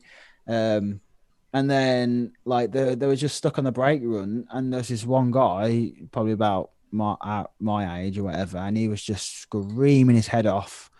He was like, "Get me off this now!" And at first we were like, "Is he having a panic attack? Is he like shit? Like what's up with him?" But then like every time they would go away, he would be fine, and then like talking to his girlfriend, and then the ride-ups would come back, where the people would come back, and then he would just start yelling at him again, and he was like, and they're like, "Look, we can't get you out until you're in the station, or we get the people to come in with the ladders and stuff, because it's a mean old drop. Like you can't just open it up." There's a reason why it's got a floor that goes down. And it's just like the reason that you're still in the train is the reason we can't get you out of this restraint right now. So can you just calm down, please? Like, I think that you can just like flip a button, and it's just like, but once they explained that, because everyone could see what was going on, and I'm just like, what the hell? It's just mental. But see, like it's stuff like that you, I suppose, like you have an understanding of it, but and obviously we do as enthusiasts, we have an understanding of how, of where ride vehicles stop on ride layouts where they're the safest and stuff. Obviously, we know about that, but just for non-enthusiasts, it's stuff that they can't really wrap their heads around unless they like become enthusiasts or they work at a park and they see those things. Because like when there's evacuation situations and stuff, we like the first thing we tell them is that they're stopped on one of the safest spots in the ride. Like it would be a whole lot worse if like a train had rallied or something like that, or if it was still in motion somehow, which, you know, it's in motion until it reaches a block anyway. So, but if the train stopped on the block, then you're in a safer spot. You're not going anywhere, and like it's Nemesis is comfy, man, as well. Like it's not even like it's not even that, but it's not like you're a bit. Exactly. It's not like an X car where you're like struggling to breathe by the end of it because it's going down. You know what I mean? Like that would be, or like if it was like Galactica where you're still stuck. You wouldn't want to be stuck in that position too long. But talking of that, I just wanted to say like that the way the staff handled that when they were broken down was so like they literally come out straight away, loads of bottled water. You know, it wasn't even hot, but they just went, here's some water, give it to the staff. And then eventually it's literally just to lower the stress levels. Exactly. Eventually they come out with the steps, open the restraints up, everyone got off and stuff. Aaron in the chat got stuck on Swarm, had a nap. Don't blame you, that's even comfier, man. Actually, that. So it's nice. The funny side of that is he's probably not lying in all honesty. No, he's probably not. He probably had I won't put it past him. Walk up on the opposite side of the car. I always thought that about B&M. I always thought that about B&M dive seats because they are reclined as all hell. Like you could catch a few Z's in that. I think like an Oblivion seat. Theme Park Matty has a good question. Dan's kind of, I think he is answered. I don't know if you can elaborate. Kind of. He said that you need to answer a few questions, but what qualification? Yeah, what qualifications do you need to become a ride op? To become a ride op. It's going to jump out a minute, right? Yeah. There's nothing in the ways of qualification, because for a lot of people it's their first job. Yeah. So as long as you can provide obviously experience working with people helps a lot. So as long as you can provide that, like whether or not you've worked in like another customer facing job before that, or just how you interview as well, how you answer the questions, you're usually good. There's nothing too crazy that you really need, to be honest. Depending on the park, depending on the position. Like when I applied for when I applied internally for ride lead at Hershey Park, I had to have at least a year or at least a summer of a ride operator position under my belt. That was part of the protocol, and that was the same at Bush as well. But I mean, my application process for to get a lead position at Bush Gardens was a bit different because I was an intern at the time. So obviously I had to be on a university course. Provide.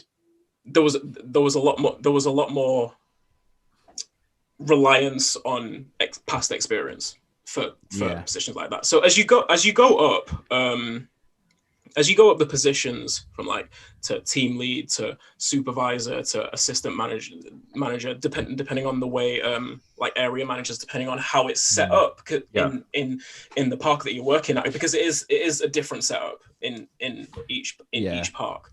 Like there are a lot of steps on the ladder to work up in, really like larger more developed parks like Hershey and Bush that rely on a lot more staff. as opposed to, you know, a Lightwater Valley that has a much smaller number of staff, and it Probably literally more minimal, I would imagine. A minimal amount of staff. It's ride operator, team lead, manager. Yeah. That's So- in the rides department. That's it. So like, so I'm just interested. I hope that answers your question. Yeah, I think it kind of. I think because qualification, that kind of, to me, that seems like what would you need to get the job. But I think what I'd be interested in, like, obviously, like what kind of when I was an X-ray technician, for example, like that was quite a major role in terms of the last person to check if there's any weapons or bombs going on. Like that's lives at risk. And I'm guessing when you get to a coaster, exactly the same. So, I mean, I had like a week's course to become X-ray trained within the company I was in, which was UPS. So I'm guessing the situation to become like a ride up of like, for example, Wickerman would kind of be the same, surely, you think? Yeah, so like when I'll use Bush Gardens for the example. So when it depends where you get placed, because at Bush Gardens you can get placed in an area which has like a collection of family rides and kids rides, and like family flat rides, kids rides, and stuff and stuff like that. Or you can get placed in the crew of a major ride or major coaster. So you could and that's a dedicated crew for that coaster, like Wickerman Alton Towers. It's as easy as Luke makes it look right. and for Bush Gardens, their training was quite extensive. So you would get trained on general employee procedures, which covered, you know, how you want to carry yourself at parks. What are the main things to value about your presentation of yourself and interaction with guests and stuff. How you'd handle like confrontation and stuff like that. Exactly. Different situations, how you would handle confrontation, handle requests, issues, stuff like that. Locations of stuff. So that's like one level of that's like one level of the training, and you would do it, and you would do a test on that. And you would have to pass that test in order to be able to do anything. If you pass that test, then you can either work on the rides, or you can work as an area host as well. As an area host, which would be kind of being the first front line to guests. And stuff. You spend a lot of time just making sure each area is as well presented as possible. Definitely. It's maybe a lot of work that not everyone would want to do, but it's vital to necessary work. It's necessary work, and it's vital to maintaining a reputation a park like Bush has. So you can do that, or you can if you applied to be a ride operator, that's when you would start your on-site training at the ride area you're at, or at the specific ride that you're at. Then you would go through your ride controls and your operations procedures, opening and closing procedures, where all your specific equipment is, cleaning equipment and stuff like that, and things you have to be mindful of. Basically, and that varies in magnitude depending on what ride you're on. Obviously, there's a lot more. There's a lot less to there's a lot less to have to train you on to work a kids ride than there is to work Griffin in the back of the park.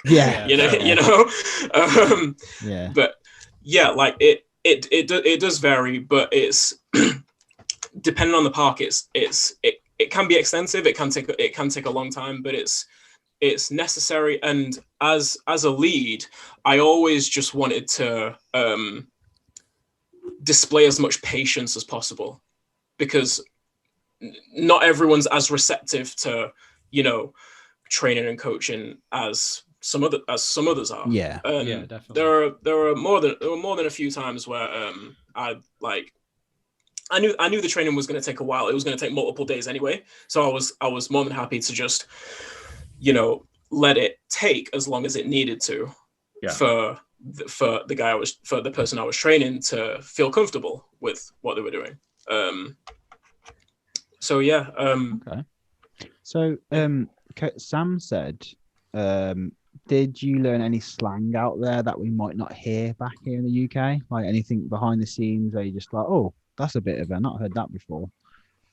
You mean like chat like between staff? Park specific, or just like anything? I guess anything you heard that you were just like any slang terms that it's kind of sometimes it can be quite institutionalized into the park where they call something else. For example, I'm guessing that's what Sam means. That's a good question. Is that? Well, let's say Apollo. Was there anything you staff used to say on Apollo that you probably wouldn't say on Nemesis, for example? When to do with like dispatch, guests, that kind of behavior. Oh, okay. So I suppose where it differs from park to park, the all clear dispatch signal was different at Bush Gardens as it to what it was at Hershey Park. At Bush Gardens, it was it was all clear. It was the thumbs up. At Hershey Park, it was like an okay signal, and I think the standard is to give the thumbs up. Yeah, right? That's what you see. It's then, all the thumbs sideways. Yeah, that's not See that? See that? However, quite a bit. Yeah. When people don't want to extend the hand, so everyone in the station can see. Good and impression stuff. That might have been Sam Peter, I don't know. But... and it's funny when you have to do that, and then guests try to get involved in doing it and stuff, and you're just like, well, I mean, I say it's funny. It's funny the first two times, yeah. Right.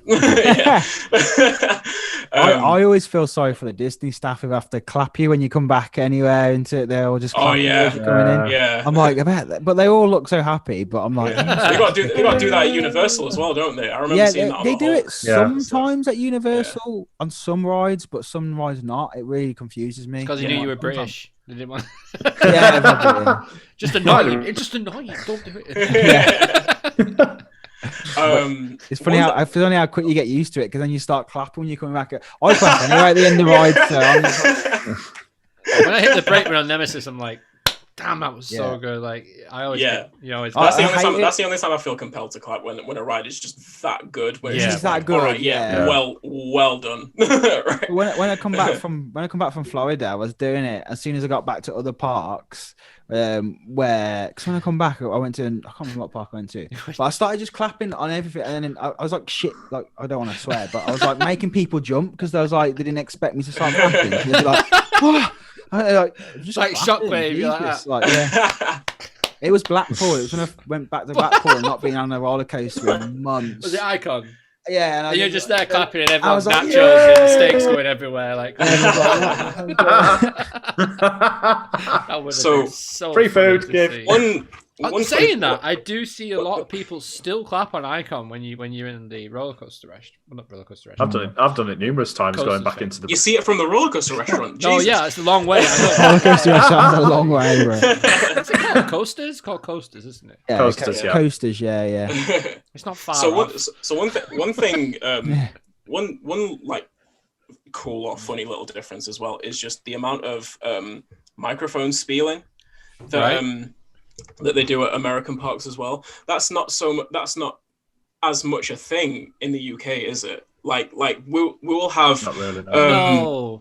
we will have operators get on the mic to convey essential information and stuff. Check your sheets, pull down your lap bars. Yeah, but it's usually just that, isn't it? Isn't it? It's usually done really... by a pre-recording as well. Like, yeah. Like I did notice it. I did notice it at Alton Towers that a lot of the operators check 4 will get on the mic to read out, and you know what, it's strange, pre-written stuff. It's strange when you hear it, when you're on the ride and you hear them shout out, you're like, ooh, because it's nowhere else on the park. Like when you go on like Galactica Galactica, you would like you hear it and you're like, whoa, hang on, what's going on? Are these in? But at every other ride, it's just literally there's no one saying anything. Just so it turns to like full blown like Keys wallet phone moment, doesn't it? It's like, it does. Yeah, it's like I'm a zips up on my coat. It's one of them. It's crazy, but back to your point. Anyway, it happens more in the States. Like from the blogs that I've seen, definitely. Like it really does happen a lot more. And they get proper involved with it, they are Can doing it I can't. Oh, I wish I could. No. You don't remember any? Oh, that's a shame. Yeah, no. Make one up, Paul. Unfortunately, I can't. But it's like riders coming into the gates, move forward to the furthest seat in the row. Take your seat. Make sure all loose articles are placed on the other side of the station, and an operator will be come around to check your restraint in due time. Like, there's all of that, and then there's so much more interaction with it. Like we'll be asking guest questions, asking if they're ready to ride, welcoming them back once they come back into the station. It gets like it is fun. It's something that it's funny to see that employees aren't ready for it when they first start. It's something that they always have to build up to, and it's something I had to build up to as well. There was no way I was used to it at first. It's like doing a speech. Yeah. And I was like, how the hell am I gonna say? Like, I was worried about like not messing up. In fact, this is one time a few times this happened, but like one time I was trying to get a speech out, and to one ride, while the platform attendants were down checking restraints, I was trying to get the speech out, and I was just like stumbling over my words like multiple times, and one of them just looked up at me and went, "Damn!" I was just like, get it together. I just remember his face so clear. He just looked up at me and just went, "Damn!" Oh, that was funny. And that was your introduction to. That was like my welcome to Bush Gardens moment. Just step up, son. But yeah, like it is a bit like daunting at first, but you get used to it because we have to do it so regularly, and then like you get to a point where you're singing happy birthday for a guest, like, and you get in the whole station to join in. That's the thing that happened. That's the thing that happened. In Howler Scream at Bush Gardens, it's a time where everyone's a bit on edge because it's a Halloween event, so we like to play on that, right? And we get people, we especially at Apollo's Chariot, we got people singing in the station, getting ready to go and stuff. Like, we got requests to sing stuff. It was weird. That's so cool, man. That sounds like such a vibe. It really does. Yeah, and I guess it's stuff like that really make your experience. Yeah, definitely. Because it gets everyone involved. There's obviously like there's the one or two operators that think they're too cool for all of that. And just There'd be stuff Like you wouldn't really this. see at UK parks as well, and there's not a lot of that does go on kind of this side of the pond. It's more sort of in the US that you do see I've that got sort of one example that I can environment. think Yeah. of is Runaway Mine Train at Alton Towers. Oh yeah. Actually, yeah, that is the point. Yeah. They always Yeah. brilliant Yeah. on that. Yeah. Like, Yeah. when you especially when you get a last ride of the day. Oh, 7 times. Woo! You know Here what we I go. mean? They do get into it on Runaway Mine. Everyone- Enjoy that ride. Send Come again. Send again. again. Choo-choo. all the staff are just like laughing as well because they keep just going around and Yeah, around. it's just It's awesome. It's like Lee Great was just ride, sat though. there pressing the button, sending you time and time again. yeah. Yeah. Fantastic ride. Like Yeah. I love that. I love the It's mine train. great. Yeah. Oh man, like when it was not Halloween, it was the day, it was the opening day of Scarefest this year, and we got like a last day of the ride in it. And man, like at the end of the day, when you go through that turn just before you go into the tunnel, that is intense, man. Yes. That Well, is yeah. so Oh, yeah. intense. I remember I on couldn't that believe it. I was like- documentary, and Wardley comes off it, and he goes, "That was a bit more intense than I imagined." It's like, Definitely is. yeah. It's It's a really Theo's tight favourite ride turn. is that. Trust me, I know it's a really tight turn. Yeah. Really I was tight. gonna say, it's literally like Theo's favourite ride. Like every time he gets It's proper such- psyched, just Yeah. as he goes around that bend. That's such Yeah. a cool kids ride. Like, Oh yeah. it really is, because it's got that element of speed, especially through the tunnel. But then because you go into a tunnel, you kind of don't see it coming, so it shocks everyone. And then by Yeah. the time Yeah. you're at the other end, you don't even realize what's happening. You go around No. again and you think, "Oh, it's that fast moment. I'll brace." Yeah. And then you get into it and you start proper. You sort of do that with your head. Yeah, you psych up. Yeah, Yeah, you kind of do. through the tunnel. It's really Yeah. close. Like, it's so close. Yeah. But it's So, perfectly safe, obviously. But it's really close. I think Oh, there's a guy in the chat, Christopher Newmiller. I think he worked at one of the Bush parks. I think he mentioned. That's cool. He had a couple of questions. Just what rides did I work at Bush? So I worked at I started working at the rides in the Italy section of the park. For those who don't know, Bush Gardens Williamsburg is a park themed on European countries, and Italy is one of those countries. So I initially worked on the family rides and kids rides in that area. In my first summer, I got cross-trained on Tempesto, their premier Skyrocket 2 coaster, which was all right. I like that ride. I don't really have any kind of emotional connection to it or anything, but it was an experience. And so yeah, in my second season is when I worked on Apollo's Chariot. And that was I didn't want to do it at first because I'd worked up a really good working relationship with my partner in Italy's rides at first, and I really didn't want to leave. I really didn't want to not work with her anymore because we worked so well together. Yeah. But working at Apollo turned out to be the best thing I could have asked for. So yeah. Cool. So out of every ride you've kind of worked on throughout, obviously Hershey and Bush Gardens Williamsburg, etc., which would you say is like the number one ride that you've enjoyed working on the most? Would you say it's Apollo's Chariot? Yeah, I would have to say Apollo's Chariot because that like there's like we all have the stories of well, not the stories, but just like the sort of anecdotal evidence we can go back on just work colleagues just being work colleagues. You don't really have any connection to them whatsoever. Yeah. Like you have banter with them at work and stuff, but it's like you go into work, have a few jokes while you're working and come home, and that's it. Like it was very much like that at the airport for me when I worked up there. It was fantastic, really great sort of team environment and all that. Yeah, I can imagine. Yeah, like to my point, at Apollo, like that team, I loved that team to death. Like that team, we became, especially throughout Howl-O-Scream, it was a family atmosphere. Like it was such a family atmosphere.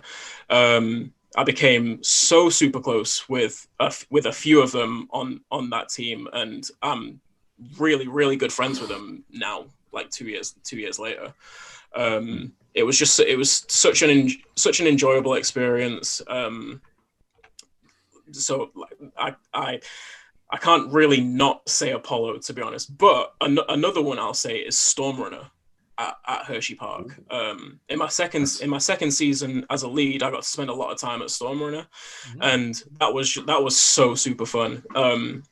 Like we had a really good team who really knew what they were doing. So I really didn't have to lead that much, which meant that whenever I would be in position a lot of the time, but at the times when I wasn't in position, I was able to, just interact with who was there, interact with guests, just like have a joke and a mess around with whoever's up at the operations booth and stuff like that. We would be pretending to be, because like the way the station's set up, the operations booth, so it's a dual station, and the operations booth is in the middle up on a platform, and the launch is directly behind the operations booth, and there was a staircase at the back of the booth, just an access staircase, how we would quickly get to the booth, and we would go out onto that platform right when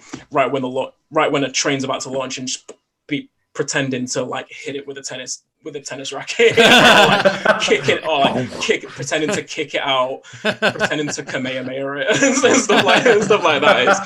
It's like we do silly stuff like that, and it was a laugh. Like it was so much fun. And that's so cool. Stormrunner's my it's weird. Stormrunner's my favorite coaster at Hershey Park, although I acknowledge Skyrush to be a better coaster. But Stormrunner is my personal favorite. Yeah. Partly because of my experience working at it. Yeah, I get that. Yeah. That's cool. I'd say those Apollo. It's more like 1A, 1B. Apollo and then Stormrunner. But yeah. That's cool, man. Awesome. What if you could operate any ride? Let's go UK, not world, just to make it be easier for you. Operate any ride in the UK, what would it be? Operate any ride. I feel like the easy answer is Nemesis. I'll shy away from that. What ride would interest you the most? So I always get this question with ride sims, like, what would you like to see on ride sims? It's like, well, if it's Nemesis, it's just dispatch and opening the gates. I feel like it has to have a working nice... B&Ms are easy. I feel like it has to have a nice like up booth. Like I feel like Icon's up booth. Oh, it's not that nice. I don't think it's that. I don't think because it's just like elevated. There's not really much like in it, really, is there? Whereas it looks chilled up there, though. I tell you, it looks good, but it looks pretty noisy as well. Oh yeah, I suppose because you're not isolated from anything. You're not isolated, so look at Wickerman's booth. Looks very comfy, man. Big one's like way back. I'm kind of thinking big one just because of the history of it, and like the people I would get to talk to. Yeah, while operating big one, about like one thing I'm really interested in knowing more about is just what it was like to work the big one when it ran 3 trains in the 90s, in the late 90s. I would love to have a chat with somebody about that, just because it just looked like such an atmosphere, and the pressure that they were under, to keep trains sent out because of how the ride was set up. In fact, I would love to talk to Scott from Pleasure Beach Experience about that. Yeah, actually. So would we. So Scott, if you're listening, yeah, absolutely. But yeah, like I think that one. I'd like to maybe work Wickerman, because I worked Lightning Racer. Oh, the smell there at Hershey. Awesome. Do you reckon your clothes would smell when you got home?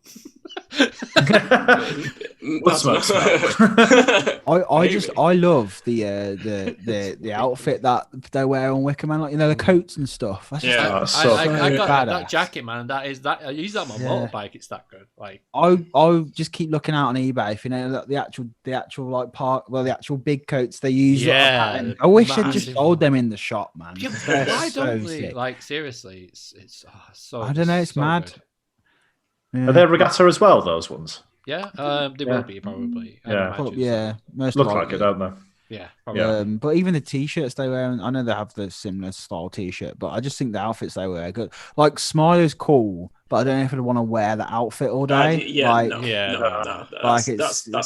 going to be a no from me. Oblivion's doesn't although really look saying it comfortable either. like that, the booth looks pretty cool for. Oh yeah, the Smart. booth Booth is does look pretty cool. That kitted is out. really To be fair, nice, man. One thing That's Yeah. really nice. what I'm thinking now is maybe Saw the ride. oh yeah, that's That'd be what- cool. What would that be like? Like I reckon that'd be an I don't know. experience. You'd be stressed out, man, because it'll be down every like 20 minutes. Just You'd be when like, you're "Can I in the just queue, operate the ride?" at least Yeah. we get to the station and then it breaks down. But, We like, just moved nine- at the gates and the lights just went boom. That's a really cool. 90% Really of their cool job experience. is just announcing like it's down because it's the only job they're like, we may as well make use of you. Yeah. Joe, that was your first time on, wasn't it, when it broke down as well? It was, yeah. Yeah, that first was- time. We didn't even I mention got that to see in the like vlog. No, we didn't, did we? No, we didn't. You could quite literally like see like everything kind of inside that first sort of pre-show part. So in a kind of weird way, that sort of ruined that first little section. But obviously, I knew what was coming anyway. So yeah. It's Still lit very up cool. now anyway. It's lit up like a Christmas tree. That drop Yeah, now. It flipping used to be it's- a lot darker in there. And you didn't see it. Full on UV now. Yeah. Yeah. Bit, does a look bit cool. weird that was. Right. Yeah. Christopher had another question as well. It was like Sure, go for it. like the strangest shutdown at a ride at Bush. I will say I didn't really I didn't really have any strange shutdowns at Bush that I can put to memory. A lot of our operations were decent, to be honest. Mikhile I mean, you said it, not me. There was a few that I can remember at Hershey Park though. Just in the sense of just, it was kind of just like, whoa. Like, so I worked Fahrenheit, the Intamin coaster there that has a vertical lift. And one time, this happened a couple of times actually, but just one time, like the train would get stuck on that lift. So if you think about like it's a vertical lift, it doesn't have a catwalk. How are they getting down? God. And, Good question. yeah, and it's just a little bit more daunting than So seeing, how would they actually get them down if that actually happened? Then? So what Reverse they the did, chain, right? what they, like No. if it was a case of having to e-stop the ride or just like we don't have power to control the lift for any reason. Yeah. It might not have to be an e-stop. The maintenance guys would just use an external power an external battery, an external power pack to use the lift motor, and they would just get the train down slowly to the catwalk at the bottom of the lift. Right. Yeah. So basically, bring it back down gradually. Yeah. So they do reverse the chain. Essentially, yeah, but kind of How would manually, but kind of not.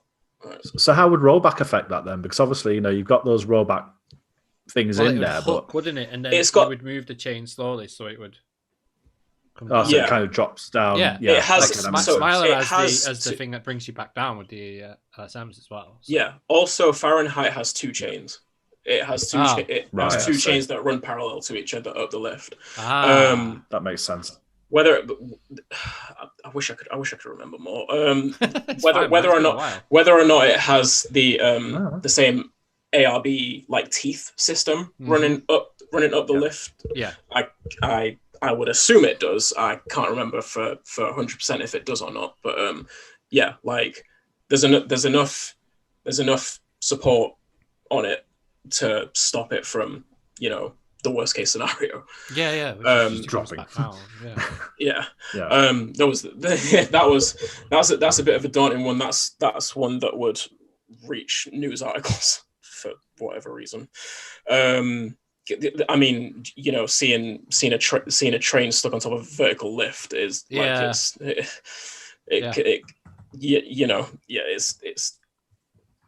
It's a bit. It's an image, isn't it?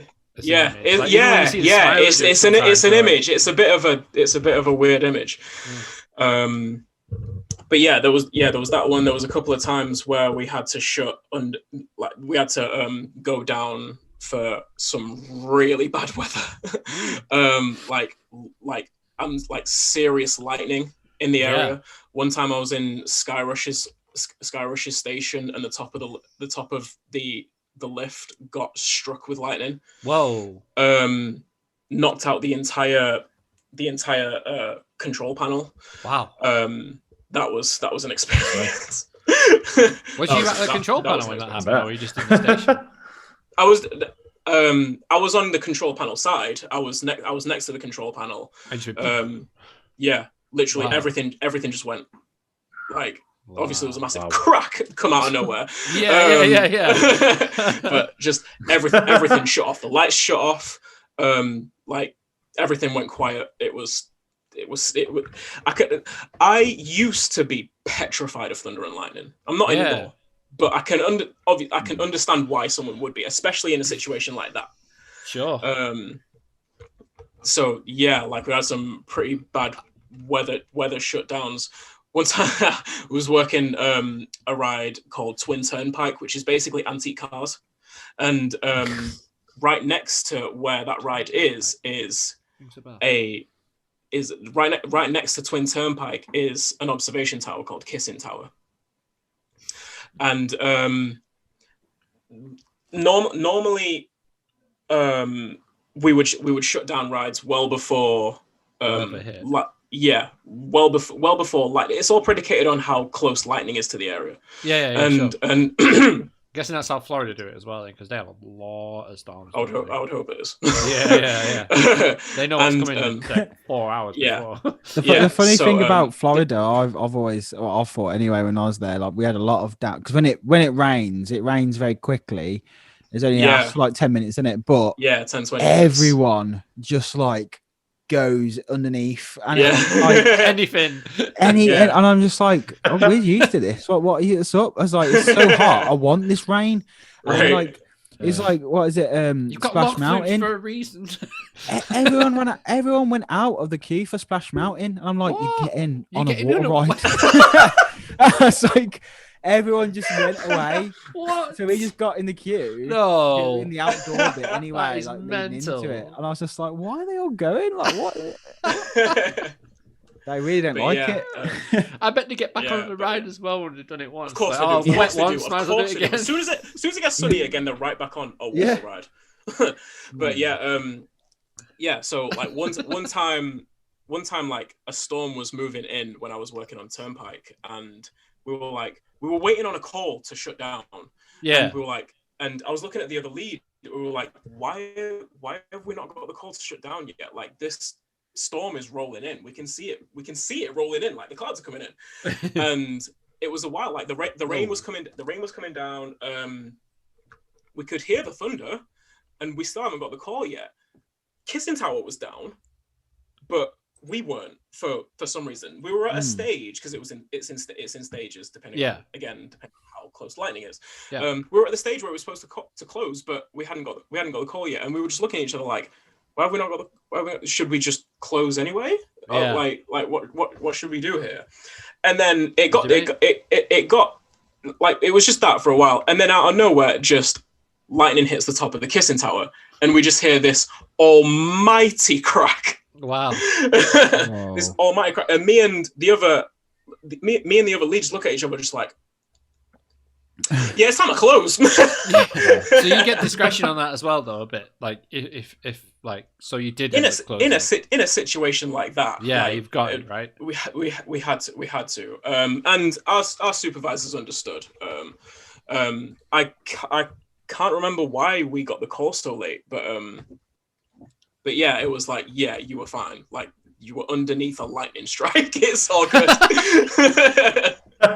We made the right decision. Being fine and lightning. So yeah, that, like, we had a few at Hershey Park. We didn't. Yeah, like I said, apart from some pretty nasty weather closes at Bush Gardens, because Virginia gets its fair share of nasty storms as well. Didn't really have. I heard about a few that I wasn't at, but none that I experienced directly. Yeah, cool. So Funfair Rentals had a question for all of us. If we wanted to go for that, yeah, go for it, man. Yeah. I think we all know what this is from each other, but there might be people watching who don't. Our favourite UK coasters each, I guess. Mine's the Swarm. Yep, mine's a Swarm as well. Mine's Nemesis. Nemesis. Mine's Nemesis. Yeah. That worked out nicely, didn't it? Yeah. All right. 2v2. Nemesis. State your claim. Mine used to be Nemesis until we went to Fort Park, and then it changed to Swarm like that. So, I just love the Swarm, man. It's just such a good ride. oh, it's Just epic, absolutely epic. different experience. You can't get anything like it. What do you guys think of Stealth in comparison to Swarm? Because Stealth is my favorite. Stealth's amazing, Yeah. right? Oh, Stealth's yeah. My amazing, favourite. but I only Yeah. like it for what it is, which is speed and height. Speed. Whereas the Yeah. Swarm is like everything. The experience of the island, the theming, the fire when it's Yeah. on. Yeah. The seating Missed position, out on that one. the way you are, the experience. You can get different experience every time you Yeah. ride the ride. Different. I different to be seats. fair, Whereas like, it's- where's Icon and Smiler, guys? Oh, Icon's up there, so it's probably. I would probably say mine would be Swarm, Nemesis, Icon. That would be what mine would run at. Yeah. I haven't ridden See, Icon yet. I Hopefully I'll love- get that I- in next year. I love Swarm. Mine's on my website, so Yeah, I love There's Swarm. so many good rides we've got. Like, Yeah, I love Swarm until I did Phoenix. yeah, you said It that. was just Do it honestly now. that. I'm sorry I have to keep mentioning it, but I that know. like I just think when you do that, I know it's not got the it's still got like honestly, if you like Merlin-esque fantasy stuff, I think you'll like it as well because Yeah. really nice theming. It Yeah. hasn't got that dystopian type of vibe, but It Mate, looks so gorgeous. That whole it's- Avalon area. it's so nice. Does. It's It so really nice. does. The best pub food, well, the best, some of the best park food I ever had in the Flaming Feather, I think it's called, which is looks Check like the that out. Hobbit Hill. Yeah. Really cool. You got amazing view of Phoenix, and I think, yeah, Luke. But by the sounds of it, how much you love just the ride of Swarm. Like, wait until we do that. Like when we go and do it, like you'll just love it because I need Toverland in my life ASAP. I'm tagging on as well, so that's all four of us. Yeah, definitely. We've got a lot of trips planned next year. Oh yeah. Anyway, guys, we've been going for 2 hours. So Yeah. Should I know, should we gone. wrap this one up? Is Yep. there Sean, anything else you wanna- congratulations on wanna winning ask? the Clamshell Award, man. thank you. Dude, Deserve it. congratulations. Thank you for everyone who voted. Really, really appreciate it. It means a lot. 100%. Yeah, no, thanks. Yeah, thank you for everyone who voted in the Clamshell Awards, and thank you for Jordan for setting that up. It's really awesome. Make sure Yeah. you check out Cupcake and Coasters on YouTube as well. Shout out to the YouTube channel as well. I love. I honestly like. I love Jordan's vlogs. Like, They're well. they're funny. Like with Ryan Nixon on them as well. Really funny. And if They it's are not, funny. also Amy's on them a lot. And I always forget what a partner's called, but he's hilarious as well. Like he's just kind of like he's not an enthusiast. So Yeah. yeah, honestly, if you want some quality vlog content, Yeah, very check it out. entertaining. Go check it out. Yeah. Definitely. Now, we would like to say we're planning on doing a show next Thursday, but obviously it's Christmas Eve. We're gonna say it's gonna go ahead, but we don't know what's gonna happen just yet. I'm down. I want to have some drinks. Yeah. Yeah, And we'll plan something different. I yeah, think we'll plan something we'll different. do it. It Different. Definitely. might get a bit messy, but it'd be worth watching. So Yeah. It will be fun. So hopefully, Oh, yeah, hopefully you definitely. guys will tune in next week as well. And Yeah. don't forget, I guys, as I well. probably won't be here. Yeah, for that. We'll sort all that stuff Yeah. out when we can. It's not a problem, understandably. But yeah, we are going to try and do a show next week. So yeah, Christmas Eve show, Christmas special. I guess it's going to be great. Yeah. It's going to be awesome. Yeah, guys. Well, thank you so much for tuning in tonight. Hopefully, you've enjoyed this podcast. And if you are listening on Spotify, like I said, make sure you check all the channels and the links out in the Spotify description, and on Apple Podcasts as well, and Google Podcasts. We are on everything now, so you can check us out across all platforms, which is awesome. It's really cool. Yeah, so and don't forget as well, make sure you subscribe to ParkSpill. Make sure you go to themeparkinsanity.co.uk and follow Mikhile on his social media. The links are in the video description below. Make sure you like this video and subscribe. And for now, I've been Luke. He's been Joe from Theme Park Insanity. He's been Mikhile, and he's been Sean from ParkSpill. And we've been the CoasterGen Show, guys. We'll see you next week for the Christmas special. See you later. See ya. Bye, James. Yeah.